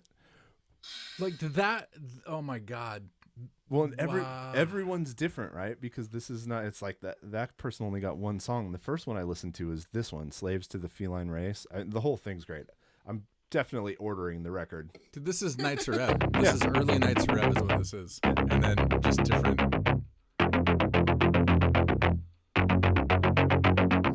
One push sounds even over the edge. Is all it takes me till I laugh until you're dead. It satiates me like a bird with a seven.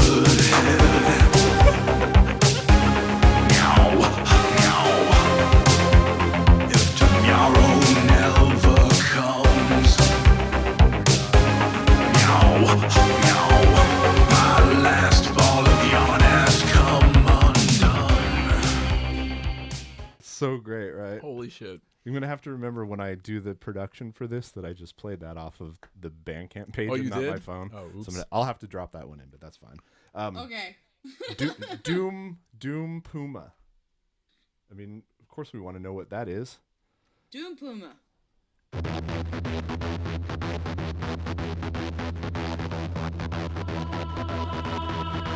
Doom Puma, killer ninja.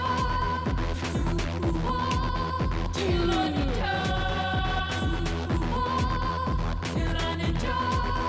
Doom Puma, killer ninja. I'm Doom Puma, the killer ninja. Fast like lightning, night vision hunting. Stealth and brightening, you'll hear me coming. Your heart is thumping, there's no escaping. My claws go slashing, my fangs go biting. Your flesh goes ripping, your blood starts spurting. In the darkness, I'll be watching. Wow. I'm Doom Puma and I'm here to kill ya. Oh, Bandcamp. Doom Puma. I know it's all ABBA. Seriously, have we found a single bad thing in any of those Bandcamp articles? No, this was just like their featured songs of the month for November. Like there was a Looks like point they in got time. a lot of people. Yeah, A lot of people into this. This Well, is they're great. not, it's like even though this is like corny and like I mean I guess it's almost like guar for industrial dance music yeah. is sort of what it is. It seems like, but yeah, I mean, Nights Forever was one of my favorite bands ever at one point in time, and I would buy this album and listen to it and enjoy it, not even knowing it was super corny. Yeah, you don't think that record's gonna show up in my house? That's amazing. Oh, that record is definitely showing up here. It looks like Powerpuff Girls, Exactly. which Big is time. just stolen Japanese art. But Wow. this is Friday night pizza night music. Yeah, it is. Yeah. Yeah, this is hanging out with my girlfriends after a couple bottles of wine music. Yeah. Oh my god, that was so good. All right, so now back to the submission. So hey, submitters, you got some serious shit to live up to because we just heard Doom Puma. Yeah. Big time. Yeah, I thought about putting this at the end, but then I thought it would be fun to kind of throw the gauntlet down and see what we have in the next round. Did. So in the next round, we got 3 more. The next round we have Space Coke. Oh yeah. Please don't touch. Is Space Coke? That's the band. Yes. So the reason I picked this one is because the name on the email was Reno Gooch. And if you think someone named Reno Gooch is going to send me a song and I'm not going to pick it, You're not gonna pick it. and so Dude, it says Space Coke and Friends. Yeah. Yeah. Oh, that's great. So then when I clicked through this one, it was a little bit not fair, but I was fine with it anyways. Because this song that they wanted us to listen to is Space Coat featuring Heavy Temple. Nice. And Doomstress. Oh, wow. And Doomstress. So we have a collaboration. Interesting. Well, and this happens because, Nighthawk's friends watched her episode and went, oh, all right, completely. we'll submit music. Fuck yeah. So Yeah. and I'm fine with that. So If the amp don't smoke, it ain't Space Coke. where does it say that? Right there in It their says it description. under follow. Oh, under shit. follow. Oh, I need to know this. All right. Oh yeah. Nice. Oh. You know it. Dude. I was This is going to be dirty. I was He's shocked. playing with an old English. Yeah. Yeah. Yeah. There you go. That's a good slide, dude. like an opposite slide. It's like, yeah, wow, amazing. Space Coke and Friends. So yes, this record is called Happy Valentine's Day Massacre by Space Coke and Friends. All right, Gooch. Savannah. Show us what you got. Savannah, Georgia. All right. Let's hear it.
All right, that's a party. That's a party. Motorhead. Yeah, That's Motorhead in girls' school. Yeah, 100%. I love the clever naming, Neil deGrasse High EP. Yeah. I mean, that's about what I probably expected it was going to sound like. Looking at that picture, that's exactly what I thought it was going to sound like. Yeah. What's the newest release? It's probably this one. L'Appel du Vide. Am I smart enough to know how Bandcamp organizes shit? December 2018. So let's hear a non-collaboration song. How do you start off a record? Is that a cover of Venus and Furs? Maybe. Let's see. I got to get to it on my phone though, which is shockingly harder than it sounds. So you can say words while I do this. Words. Should I do another? No, don't do another one of those. Like a mouth solo.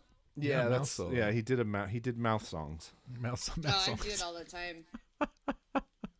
I'll sing to like dad jazz. Oh, here we go.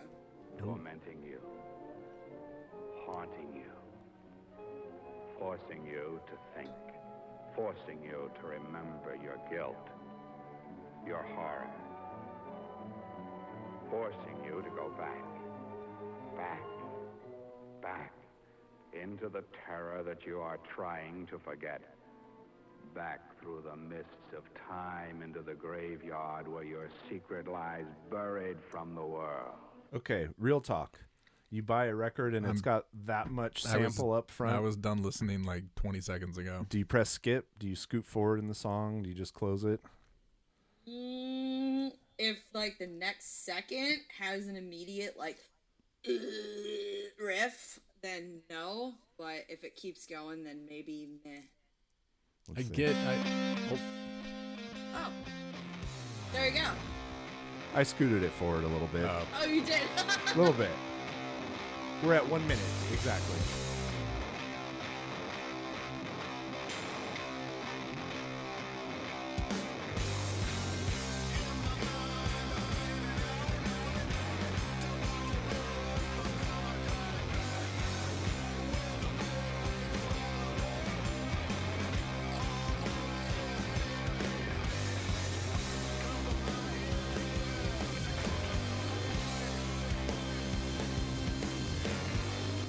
I mean, this is. I actually like that better than I think the first song might have just been like a fun little. Well, it was a cover. Like it's a Motorhead cover. And then, but like all the different people, and it was like a fun get together. Let's record a song real quick. Yeah, this is reminding me of the Mountain Tamer record. It's that good spacey psych, desert psych.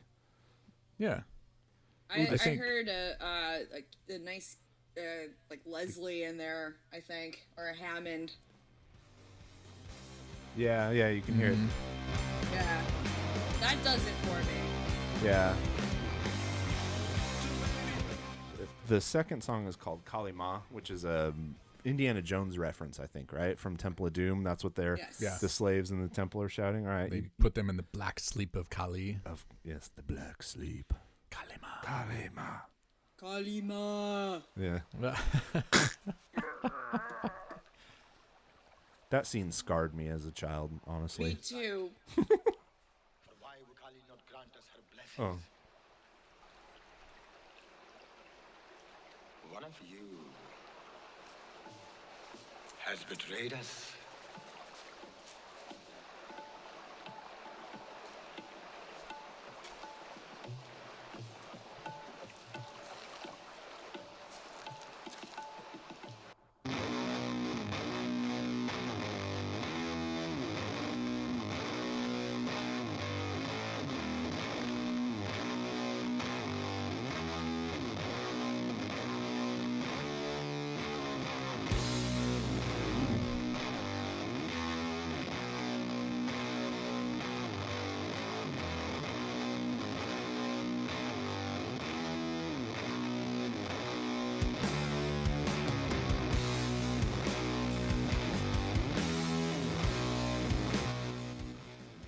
Yeah. That is some So crunchy tones. So this is the dirty. Maybe not the night to slide into chords like that. Yeah, with that electric fire guitar tone.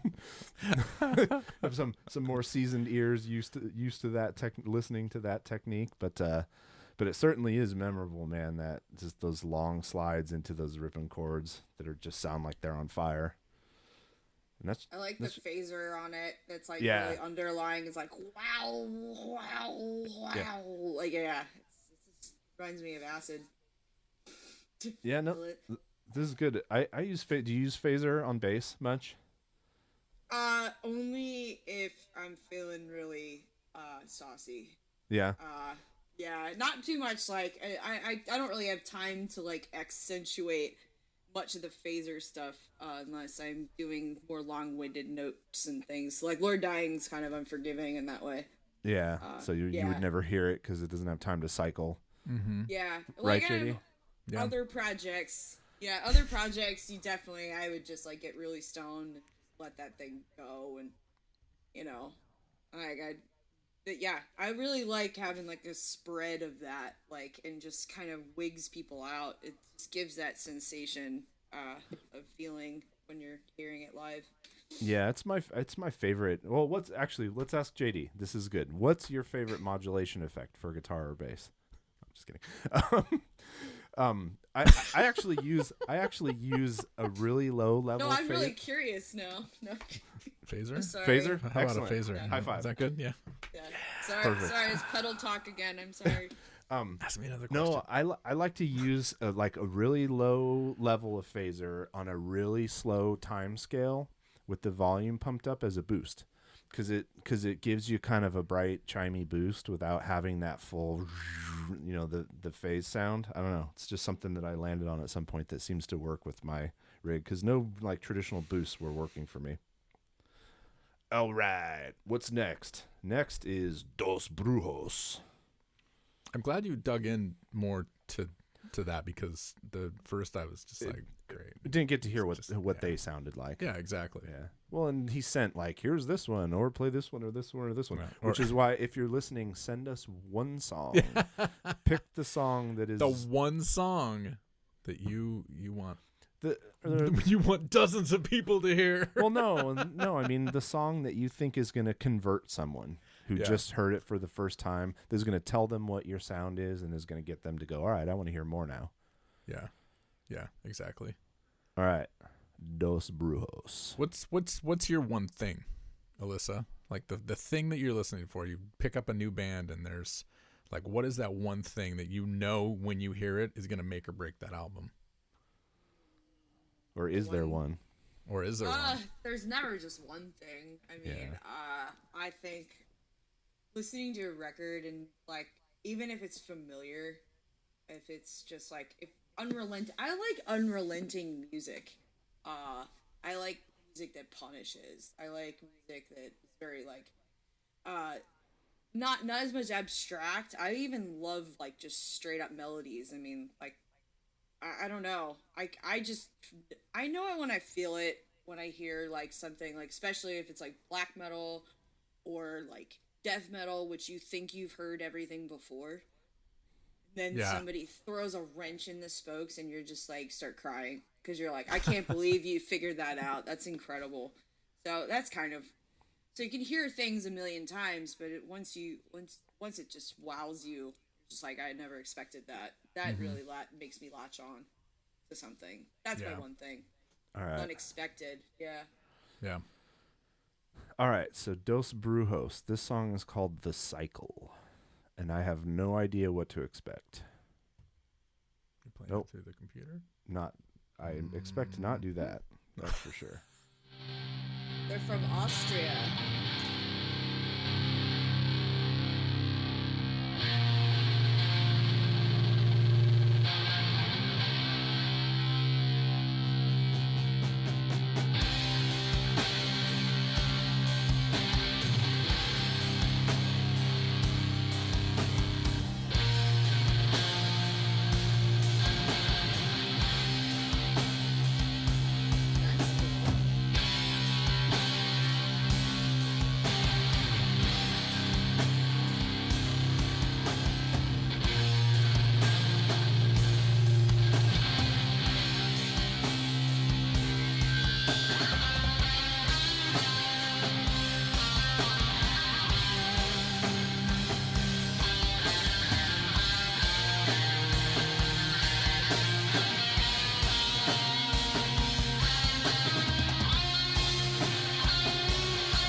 So I think we all read the description. Yeah, but for the that people, is so interesting. For the people listening, I will read this and not watching on video. A DIY instrumental metal duo from Graz, Austria, meet 2 or 3 times a month to drink some beers and jam the music we love. All our music are improvisations recorded live in our hidden lair, and every song is and will be played only once. We have good days and bad days, of course. So these are just... That's really They're cool. just so honest. That's awesome. It's like, hey, I know I have so many recordings that are like that, and I was just like, dude, do I put this on a tape? And it's like very much improv, and I could feel that from it because it was kind of changing, and yeah, that's cool, dude. I thank you for being so honest. I appreciate it. Well, and did they put everyone out? Even if they think it's a bad day, it would imply that they do, which is kind of cool. Again, so how many albums do they have listed? Yeah, I wonder that. They record every time they jam? Let's see. We got a bunch of stuff. A lot. Check that out. out. Oh, wow. Holy they got shit. art for everything? These guys have been jamming and drinking beer for years. Since 2006, 2016, 17? Holy shit. Yo, Dude, I think their that's art so choices, cool. All their art choices are everything I like stare at. It's all like the Inferno and the like witchy. Oh yeah, the space stuff is great. This seems like one of those bands that like that fucking cool guy in high school that always knows all the music tells you about. Like, dude, there's this band out of Austria. They just record one album. They totally improvisational, and you're just like, what? I gotta find this, you know. And back in the day, you couldn't find it because Bandcamp didn't exist. You had to like find some tape that some dude like snuck over from Austria. Yeah, this is fun. The Path to Hell is Easy. Oh, that sounds awesome. Where is that? There it is. It's the one with that sea of people. And they're like all on fire at the top, holding torches. Yeah. I'm wondering what that is. Let's hear. Interesting. Oh, and it has a bunch of songs. Oh my god. There you go. They just jam and. All right, so here's the one they wanted us to hear first.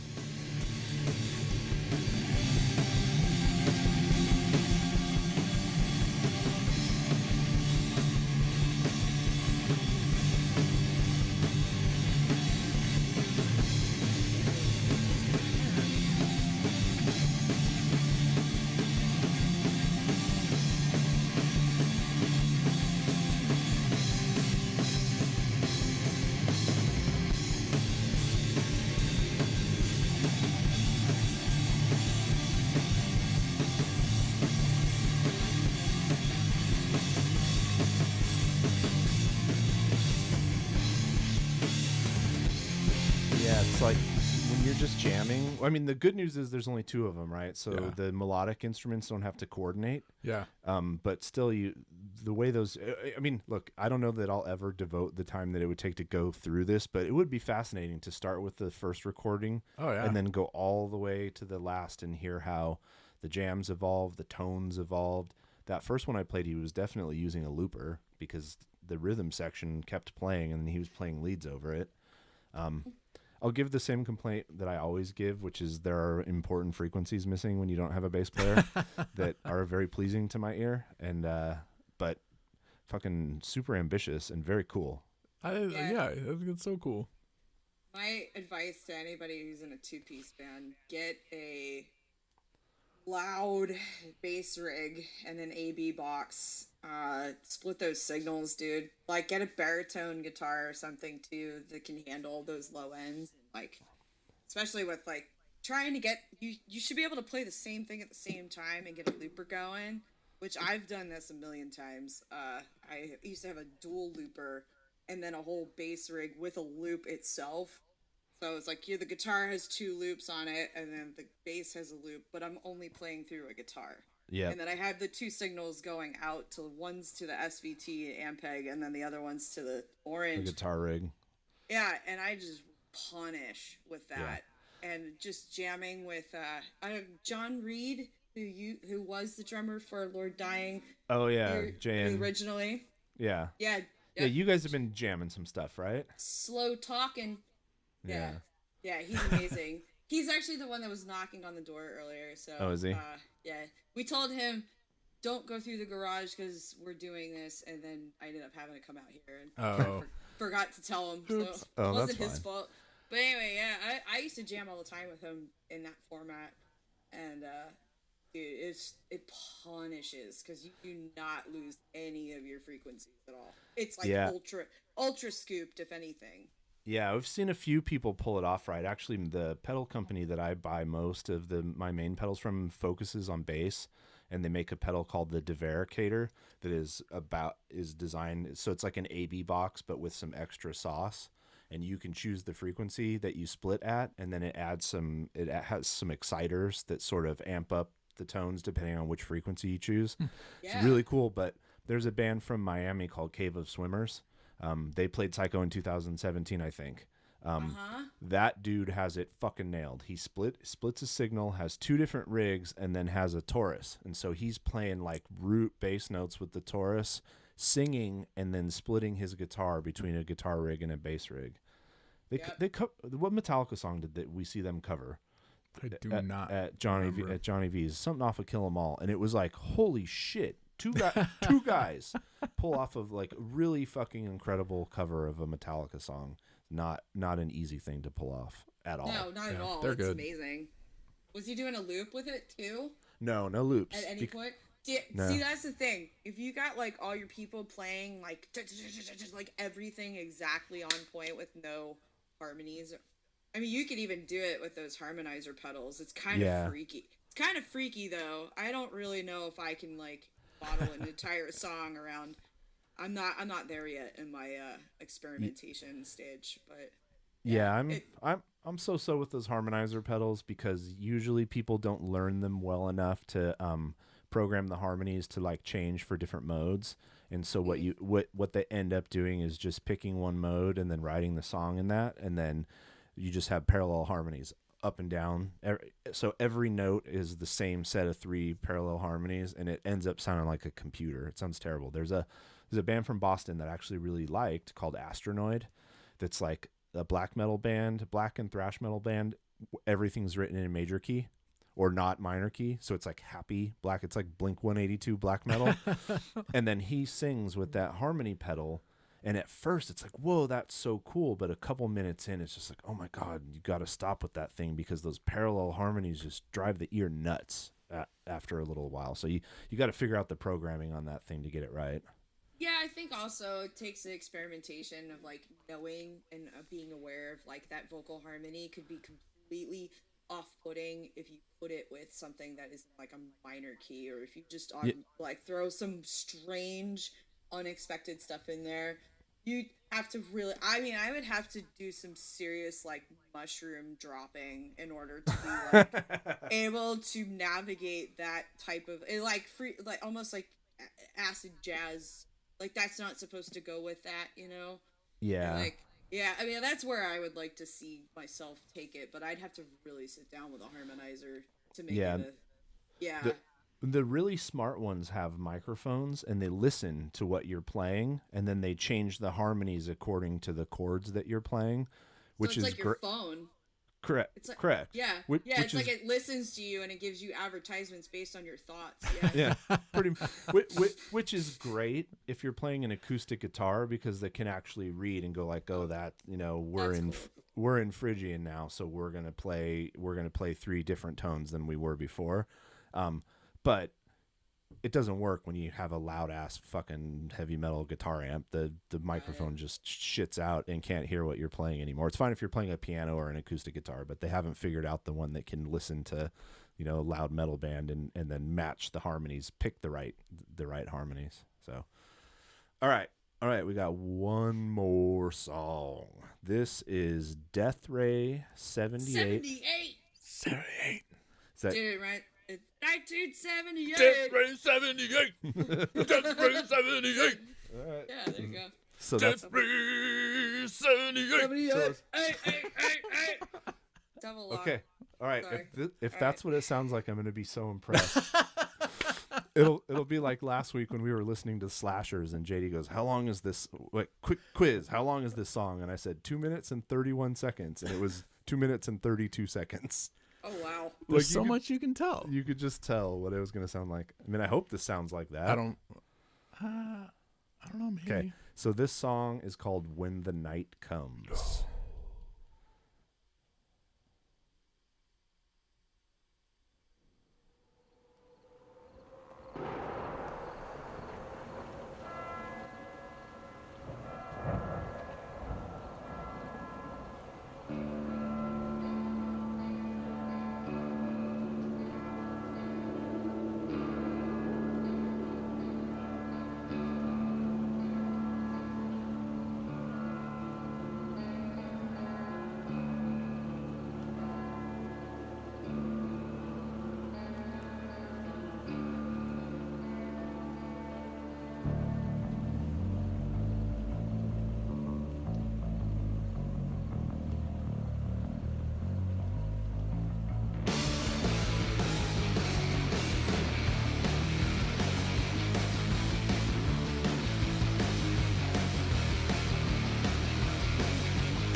Some fun rock and roll.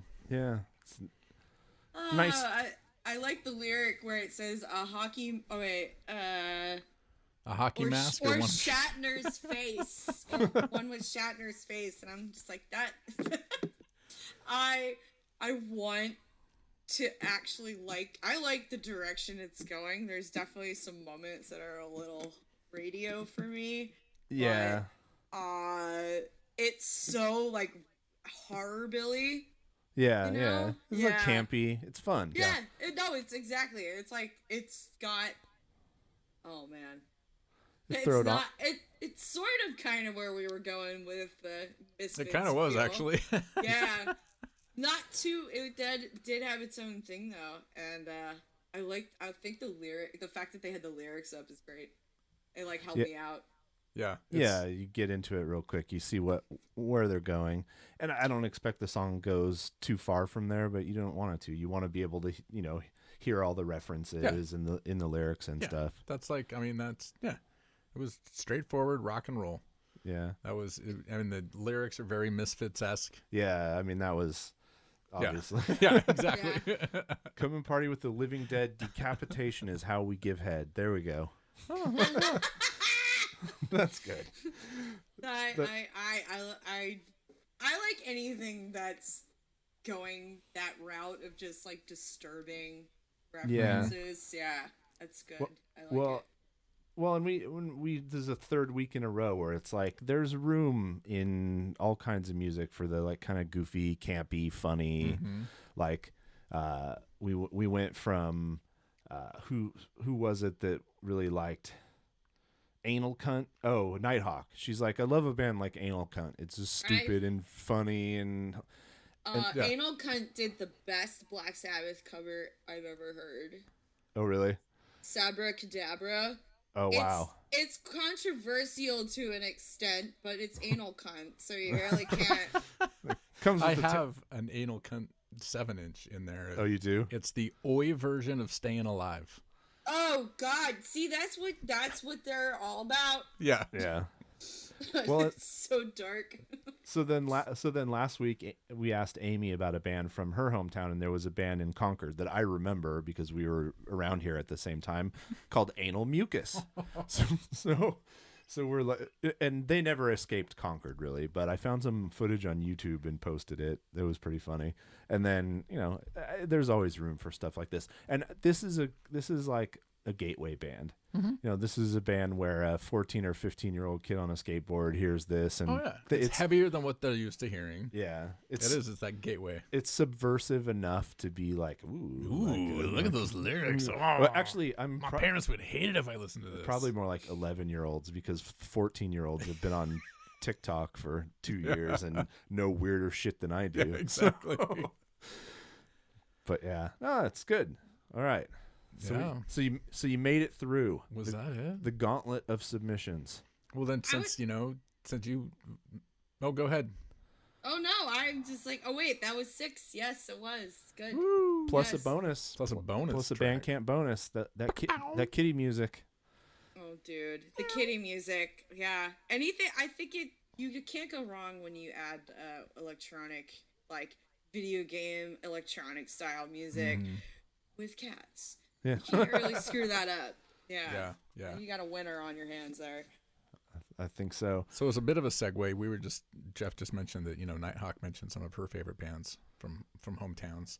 And that's when you got that album, right? Yeah. That's why I bought the Ecstatic Vision album. So would either Philly, or it could be your current hometown, but what is your all-time favorite band from your hometown?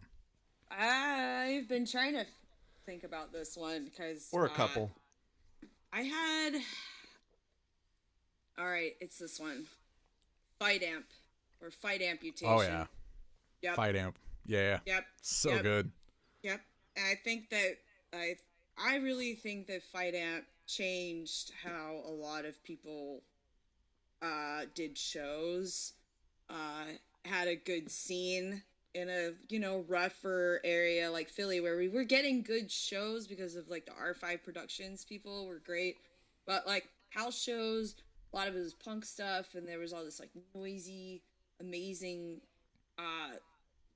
coming out of New Jersey. And I mean, Fight Amp was just like dark and so like you knew they were on drugs at the time when they wrote it, and they feel like it feels like you at your worst, and you're listening to it, and you're like, just beating everything. And like we broke so much shit in our friends' houses by accident, because we would have shows, and like I remember Fight Amp played at my friend Justin's house called the Model Home, which was above a hair salon.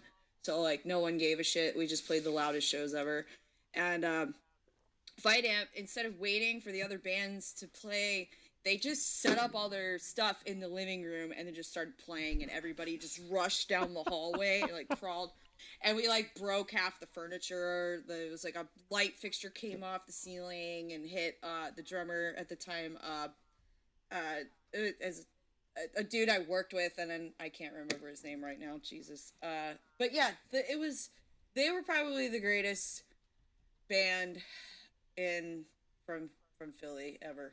That or not awesome. Jersey, Philly area.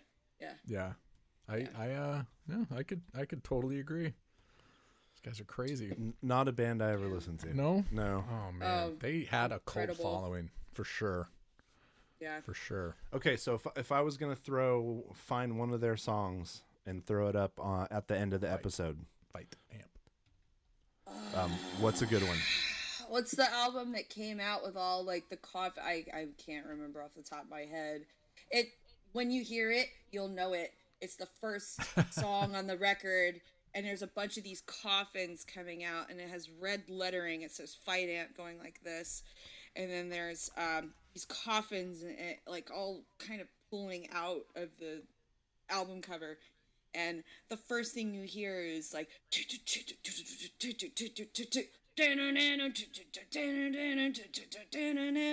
I know that's not probably not Hungry for Nothing. Yes, Hungry for Nothing. Thank you. Okay.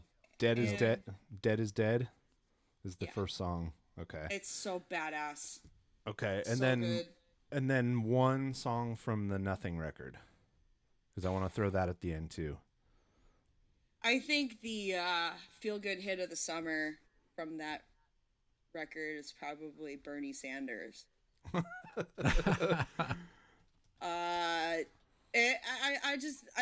honestly, I think it's like the third to last song. It's a Blue Dilemma or a Blue Dream, Blue Lagoon.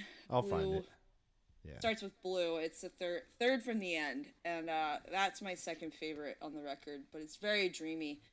But Bernie Sanders really embodies what I feel like a lot of people felt like this year. Yes. Yeah.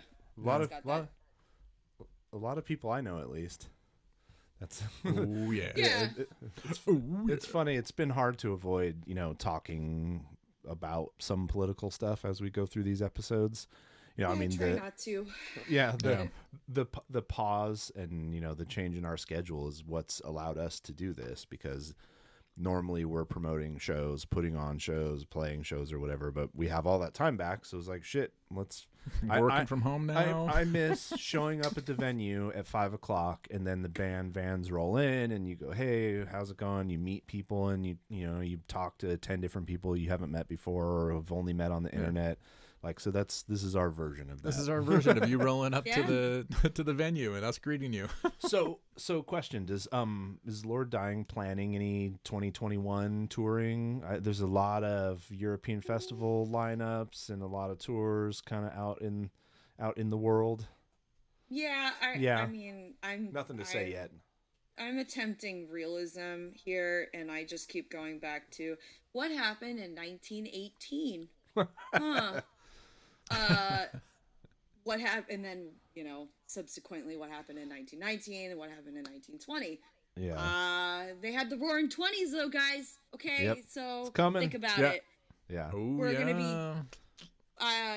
We got super repressed folks who really just want to be out there, like yelling their faces off and supporting people that they love, and that part is going to be really difficult to navigate, and I think there's going to be a lot more disappointment ahead. I hate to say it, but but as far as Lord Dying's concerned, it's more of a concentration right now musically. I think with most people writing, they're like, hey, I'm gonna focus on making a great record so that when we do get back to this, we have something amazing to tour on, and people can't wait to hear it live. Yeah, and there's no use in rushing it or not lowering expectation. What's the right term? Making it so that they're set up for disappointment, and it's nobody's fault except for the thing. Except it's somebody's fault. The thing. Partially. Yeah, we know. I'm not, like I said, I'm like avoiding politics as best as I can. Yeah, for sure. Hey, so let's talk. What else you do other than playing bands? Yeah. Scream in my scream into the void. Well, maybe pre-COVID. No, all the time. Yeah. Just always. Never stopped. Just screaming. Yeah. Did you like study graphic design or anything in school? Did you go to school for that? Or just something you like to do and you kind of started doing it? I admit I went to art school and I dropped out twice. Yeah, I feel like you don't need an art degree to be an artist, but you do need perspective, and you need people to tell you that you're not making good things. You're not making like properly manageable things. You need to be told like the right way to do something. And then from there you get to go. Then you can break it. Yeah, exactly. That's the right way to do it. So let me do it the wrong way now and see how that works. And, and like, you have to understand the rules of visual aid before you can start really like, cause like your logo, that thing's awesome. It's like, I don't even know what he is, but he's, he looks like turn around to look at it. I know. Well, hey, it'll look. Fooled you. It'll look right on the camera, though. Oh, it will look right on the camera, huh? No. Nick Fox is the artist who did this, and he's done a bunch of art for me before. And we were talking about the new Bill and Ted's movie, and I was like, the whole vibe has got to be Wild Stallions, right? That's where this all comes from. But like a crazy drugged out Wild Stallions. And that's cool. See, exactly. Like, and I was like, I don't know what it is, but I can read it, and it's flashy enough, but not too flashy, and I'm not I've been looking at you guys. I'm not staring at that thing the whole time. I mean, like the purple and the yellow is great, and the pink. So I think it's like nowadays we got this whole Mandy thing where it's okay to put pink in everything.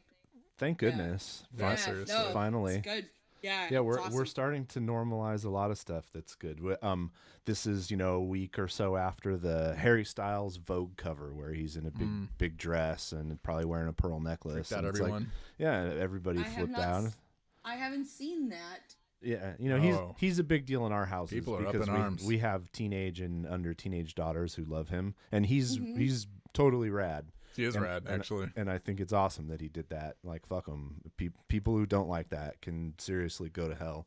And I'm fully all about this whole breaking down barriers here because, like, obviously, I'm a lady. And I don't talk like one, but I, look like one. And I, like, sort of do some of those lady things that, like, people used to stereotype, and I'm really glad that people can see past that shit, especially with like in the music industry and stuff, like being able to just share a stage with people and to like work in like tattooing and not have to deal with like all the BS with like, hey, you want to be my wife? And be like, no, I don't, but thank you very much. Appreciate it. Want to be in the band though. Yeah, there was I follow this Instagram account that female tattoo artist started, and it's basically just other female tattoo artists sharing their DMs from Instagram. Oh God. About just all the DMs they get from the creepy dudes. Oh God. I'm lucky. I don't get those really creepy ones, and when I did, I would always just send back like the guy. Oh, what's the character from Goodfellas? Always like going like like laughing too much. Yeah, Ray Liotta. Yeah. I was just like, oh, that's hilarious. Stop it. And that's pretty much the end of it. Yeah. Oh, my daughter reports to me messages that she gets. I have an 18-year-old daughter, and she gets messages in Instagram, and like she cracks up, but she's telling me about them, and they're fucking freaky, man. Maybe I'm deluded, but I feel like our little corner of the metal world is more inclusive in general. Like metal has kind of an ugly reputation, definitely parts of it, but you were at Psycho in 2017. Do you remember the Saturday night that there was a drag ball going on? The two things that were happening at the Hard Rock were Psycho and a drag ball, and everybody was so cool with everybody. There was like no, it was almost like it was intended that way, like because it just fit. The two crowds just fit. And then of course, it's great. I love drag. It's incredible. And the only time there was static was when the fucking pool party, the rehab party, would close at whatever 4:00, and all those assholes would file out through the casino like puffed up and mugging, and I'm just like, are you stupid? Like, do you know who's in here? Like if you start something, you're not gonna get out of here. So just like look forward and walk out, and don't be an asshole. It's not that hard. Man, that rehab pool, I swear. Oh my God. We specifically would request. I would always feel super bad for anybody who was put on the window side of that, the Hard Rock when that was going on, because it would be like boom, as soon as it was 11 a.m. or 12, I think it was, just doom, doom, doom, doom, doom. You know, you make me feel like I'm the only one in the world. It's like, and it's like some like super crazy remix. It's like, oh yeah, it's like, oh Jesus Christ, and like they were just hung over from the night before, and all they hear is a remix of Rihanna just bursting through their window. I felt so bad. I know. We the second year we went, we figured out the deal, and we got a room that was like completely in the other wing, not facing anything. And yeah. It was the high roller. Was it the high roller? Yeah, it was a high roller. Yeah, wasn't it the high roller suites? Yeah, it wasn't more expensive than the other rooms though. When I booked it, it was like the same price. It was just a little further away from everything. It was like it was dead quiet. It was like we happily slept until noon or 1 or whenever shows started again, and it was great. Hopefully we can go back. We just got our first legitimate venue hold request that I might actually attempt in September of next year. Like, okay. See, that's doable. Doesn't hurt to put a hold. Yeah. No, I I might put a hold for September of next year. It's actually a show with Haunt, and Trevor's going to be on next week. Oh, so hell yeah! He's going to be the next guest. He's all, hey, I really want to do it, but like I'm kind of an asshole and I'm really honest. Is that are you going to get in trouble? Is that okay? And I was like, no, you can. I mean, he's already made it clear that his opinion is not going to, like, you're not going to argue him out of some opinion. He has very strong opinions about everything. I love it. He fights with everybody about politics too, and it fucking cracks me up because he's got all these old dudes who like loved metal in the 70s but are now old and conservative. The first wave. And they're so excited that he's bringing back this traditional heavy metal, but they're like conservative old assholes, and he's just relentlessly pummeling them. And he's just like, I don't give a fuck if you buy my music, like, go away. I don't need you in my life. It's great. It's great.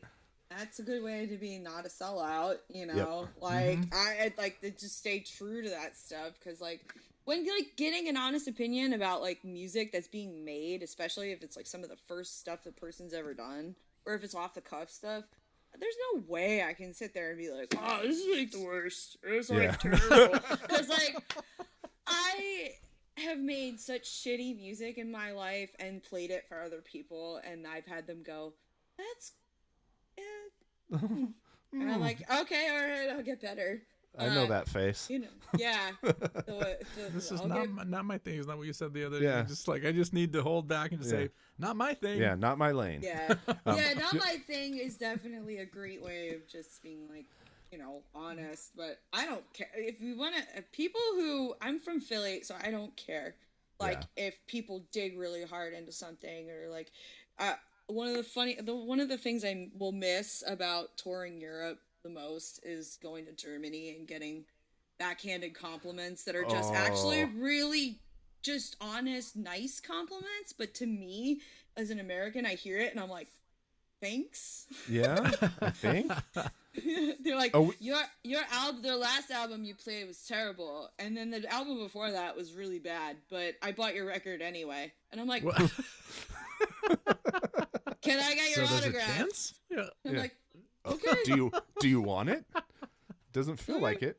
Yeah. No, that honestly even comes up in comments, like on in review, like music reviews, but then just comments on Bandcamp. I can always tell when somebody's from Germany because it's just like this very straightforward. Yeah. I think they're really awesome people, and I don't think they're being mean. I just think it's that like amazing language barrier that we have. Yeah. And I've always just got a kick out of it afterwards. I'm like, yeah, man, it's cool. Yeah. It's not a big deal. I'm excited to have Trevor on because we've had musicians, we've had Billy Goat, so journalists, bloggers, but we haven't had someone who's like a full-time production person. So like I've been in the studio, you've been in the studio, so like you sort of know, but I don't really know. Like I'm not a professional engineer at all, not even close. I can barely get this thing put out. So I'm fascinated to have someone like Trevor on, or at some point I'll try and talk Billy into doing it. Someone so who he's been. I'm so sorry that I don't know that much about Trevor to the point where he's been producing like all the Haunt records himself. Is that correct? He plays. He plays everything. He records everything. His dad is Electric Bill Church, who is Montrose's bass player. So he grew up around Sammy and professional musicians, and like other than that, he's a hairdresser. So he's like he supported himself as a hairdresser, and now he supports himself full time, a family and a home on Bandcamp, just putting That's out awesome. Owning all of his own talented. stuff. Yeah, I knew he did all of his own stuff. He's super, super talented. And, like, I didn't know he was also doing all the production. I figured, like, in the beginning, maybe. But, like, sometimes I'm bad at the liner notes, Like, I gotta be told. It's hard to keep track. It's fine. And that's why, like, the song that's on the Black Sabbath tribute that Haunt did, that's all Trevor. He played the drums, he played the bass. Like he has a good old friend who plays drums on tour and has played drums in the studio, but only if he needs to. It's like he'll do it himself if it comes down to it. But no, I want to have Billy on sometime because Billy has such a great ear that it will be fascinating for him to hear this stuff and then like spit out a dozen terrible puns and. Thank you. I was gonna say, where are the puns getting thrown in here? It'll be the daddest episode. The daddest episode ever. Ever. Oh my god. I have so many times where I've just like turned my head and been like, oh god, did that really just happen? Yeah. He's amazing like that. It's great. So he's quick. You want to know this? If you ever want to intentionally drive him crazy, like, do you want to have a weapon in your back pocket so that if you really just want to get under his skin someday in the studio because he's bugging you, just for fun? Our guitar player, when we were in the studio, when Billy was doing something at the console, just grabbed the acoustic guitar and just started like acoustic jamming, like noodling nonstop. And I looked at Billy and his eye, he was just like, and he goes, you have to make him stop that. I'm gonna kill him if he keeps doing that. Yeah, I feel I was like, Carl, come on. I know some noodle. I know a noodler that Billy knows. So I think I may have happened a couple times so far. It's pretty funny. That's funny. Yeah, it's awesome. Well, we have kept you for a long fucking time. I'm sure you have. It's 2 hours plus. Yes. Fantastic. I talk a lot, so thank you for me. No, this was really fun. Yeah, thanks for joining us. Glad you were able to join us. We'll drop this one. And thanks for helping us get 100 and however many, almost 200 new submissions. 200 submissions. You have supplied us for the year of 21. Yeah, we're banked for a while. Well, I tried to spread it around to like all the. I got some Doom hag ladies, and I mean, obviously, like the pedal boards of Doom kids are always like, they're rabid, dude. Like, you can't post anything up without them being like, oh, what year is that? Is it this? Is it that? I'm like, I know it goes like, I know that. They're awesome. I'm a straight lurker on that page. I barely ever post anything, but I do watch it. It is. And it's funny because there was like one and there was political fallout. So there was pedal boards of doom and then like everybody got mad at everybody. So then there pedal boards of actual doom. I'm so sorry. That's, wait, are you guys actually in a doom band? No, you're not. All right, we're going to do pedal boards of actual doom now. I'm like, oh, okay. Okay. Whatever. I joined that group really early on. So, yeah, awesome. I know. You're all about that, JD. Big time. I'm going to convert him. We're going to learn him. Well, I told him. I just buy Byron pedals. I'm just showing them off and I'll have you describe them. Start hooking up all of his pedals into his like vocal mic so he'll just when you start going to pedal time too long, he presses like a bit crusher or bit commander. Yeah, there we go. Like pedal. Yeah. I have three bit crushers you can choose from. I was just gonna say that name sounds familiar, actually. You can put all 3 bit crushers, so if it's going on too long, then it'll like horrify everybody. Yeah. Awesome. No, so he's a singer, but it's been a while since he was in a band, and I told him next band you get in, if you get in another band, guess what? You're gonna have a pedal. I'm gonna have a pedal board. All the same. Do it. Pedal. Hell yeah! It's worth it. And then you'll get on board. Yeah. Get myself a looper. Dad joke. That was so dad. Get on board. Yeah. I think we can close out on that. That was good. That's a perfect closing one. Awesome. Well, it was. Good. You got noise back there now. There's gonna be some interruptions coming soon. The crew. Well, we'll let you go get on with the rest of your evening here. Yes. But thank you so much, and we'll of course tag you when this is posted. It'll be Monday next week. Well, thank you guys. You've been a blast. Human interaction. Woo! 100%. Yes. Yeah. Next human interaction. Next time we're in Portland, we'll bother you. Okay, sounds good. I lost one tour that would have taken me through Portland this year, but cheers with kombucha. Woo! Yeah, that sounds kind of good right now, actually. Some kombucha. All right. My tummy feel good. Big time. All right, have a killer night, and we will talk to you again. You too, guys. Yeah, thanks. Take care. Bye now. Goodbye. And How do I do this? All right. Well, that was a fucking blast. Ooh, that was a good one. Mr. Headphones Off thinks we're done. Oh, we're not done? Oh, yeah, you're right. We're still going. telling you, every week we'll get a little bit more professional. Yeah. I don't have much else to say. No, I don't know. Yeah, but so that was great. Yeah, she's a ton of fun, and a different perspective, and an artist mixed with a visual artist mixed with a musician. Mm-hmm. So cool. So go look up her artwork. Yeah, we'll so give you the links, and you can order a dog photo. Yeah, I'll actually drop a couple plugs. She has a really fun project called Hellmark, where she's making Hallmark cards. She's making Hellmark cards that are like hilarious, violent. A guillotine or off with his head, but made to look like Hallmark cards. Nice. If you're in the Portland area, I know she's a tattooer, and I think Instagram's probably the best way. So we'll tag her Instagram handle. Just stay off the DMs. Stay off the DMs unless you wanna get served some Ray Liotta gifts. And then obviously Lord Dying. And go back and listen to 8 Bells and she's been involved in some really cool music. Awesome. Well, thanks again, everybody. This was another week of Blynd Submyshynz. We out.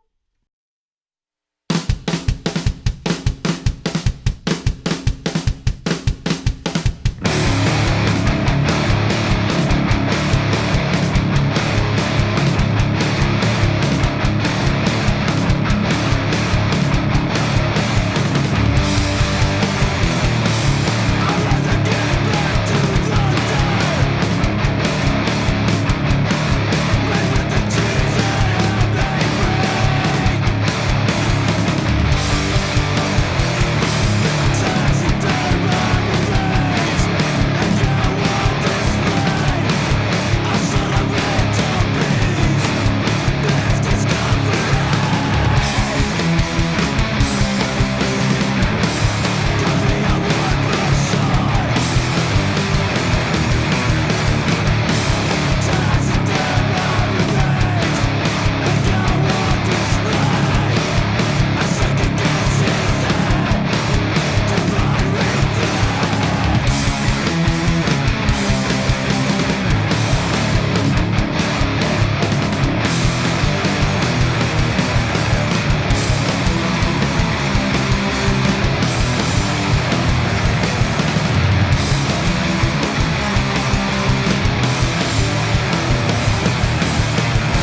Thanks for joining us for another week of Blynd Submyshynz. See episode description for links to all artists discussed in this episode, and visit their sites to support them directly by buying music and merch. Share links to the podcast or YouTube videos with your friends, especially if they're in bands. Bands! If you want us to listen to your music on a future episode, please submit one song to blyndsub@gmail.com. That is blyndsub, BLYNDSUB @gmail.com. Bandcamp links preferred, but not required. Find us on social media at Blynd Submyshynz. Full video episodes are available on our YouTube. Remember, we go in blind so you don't have to. Blynd Submyshynz.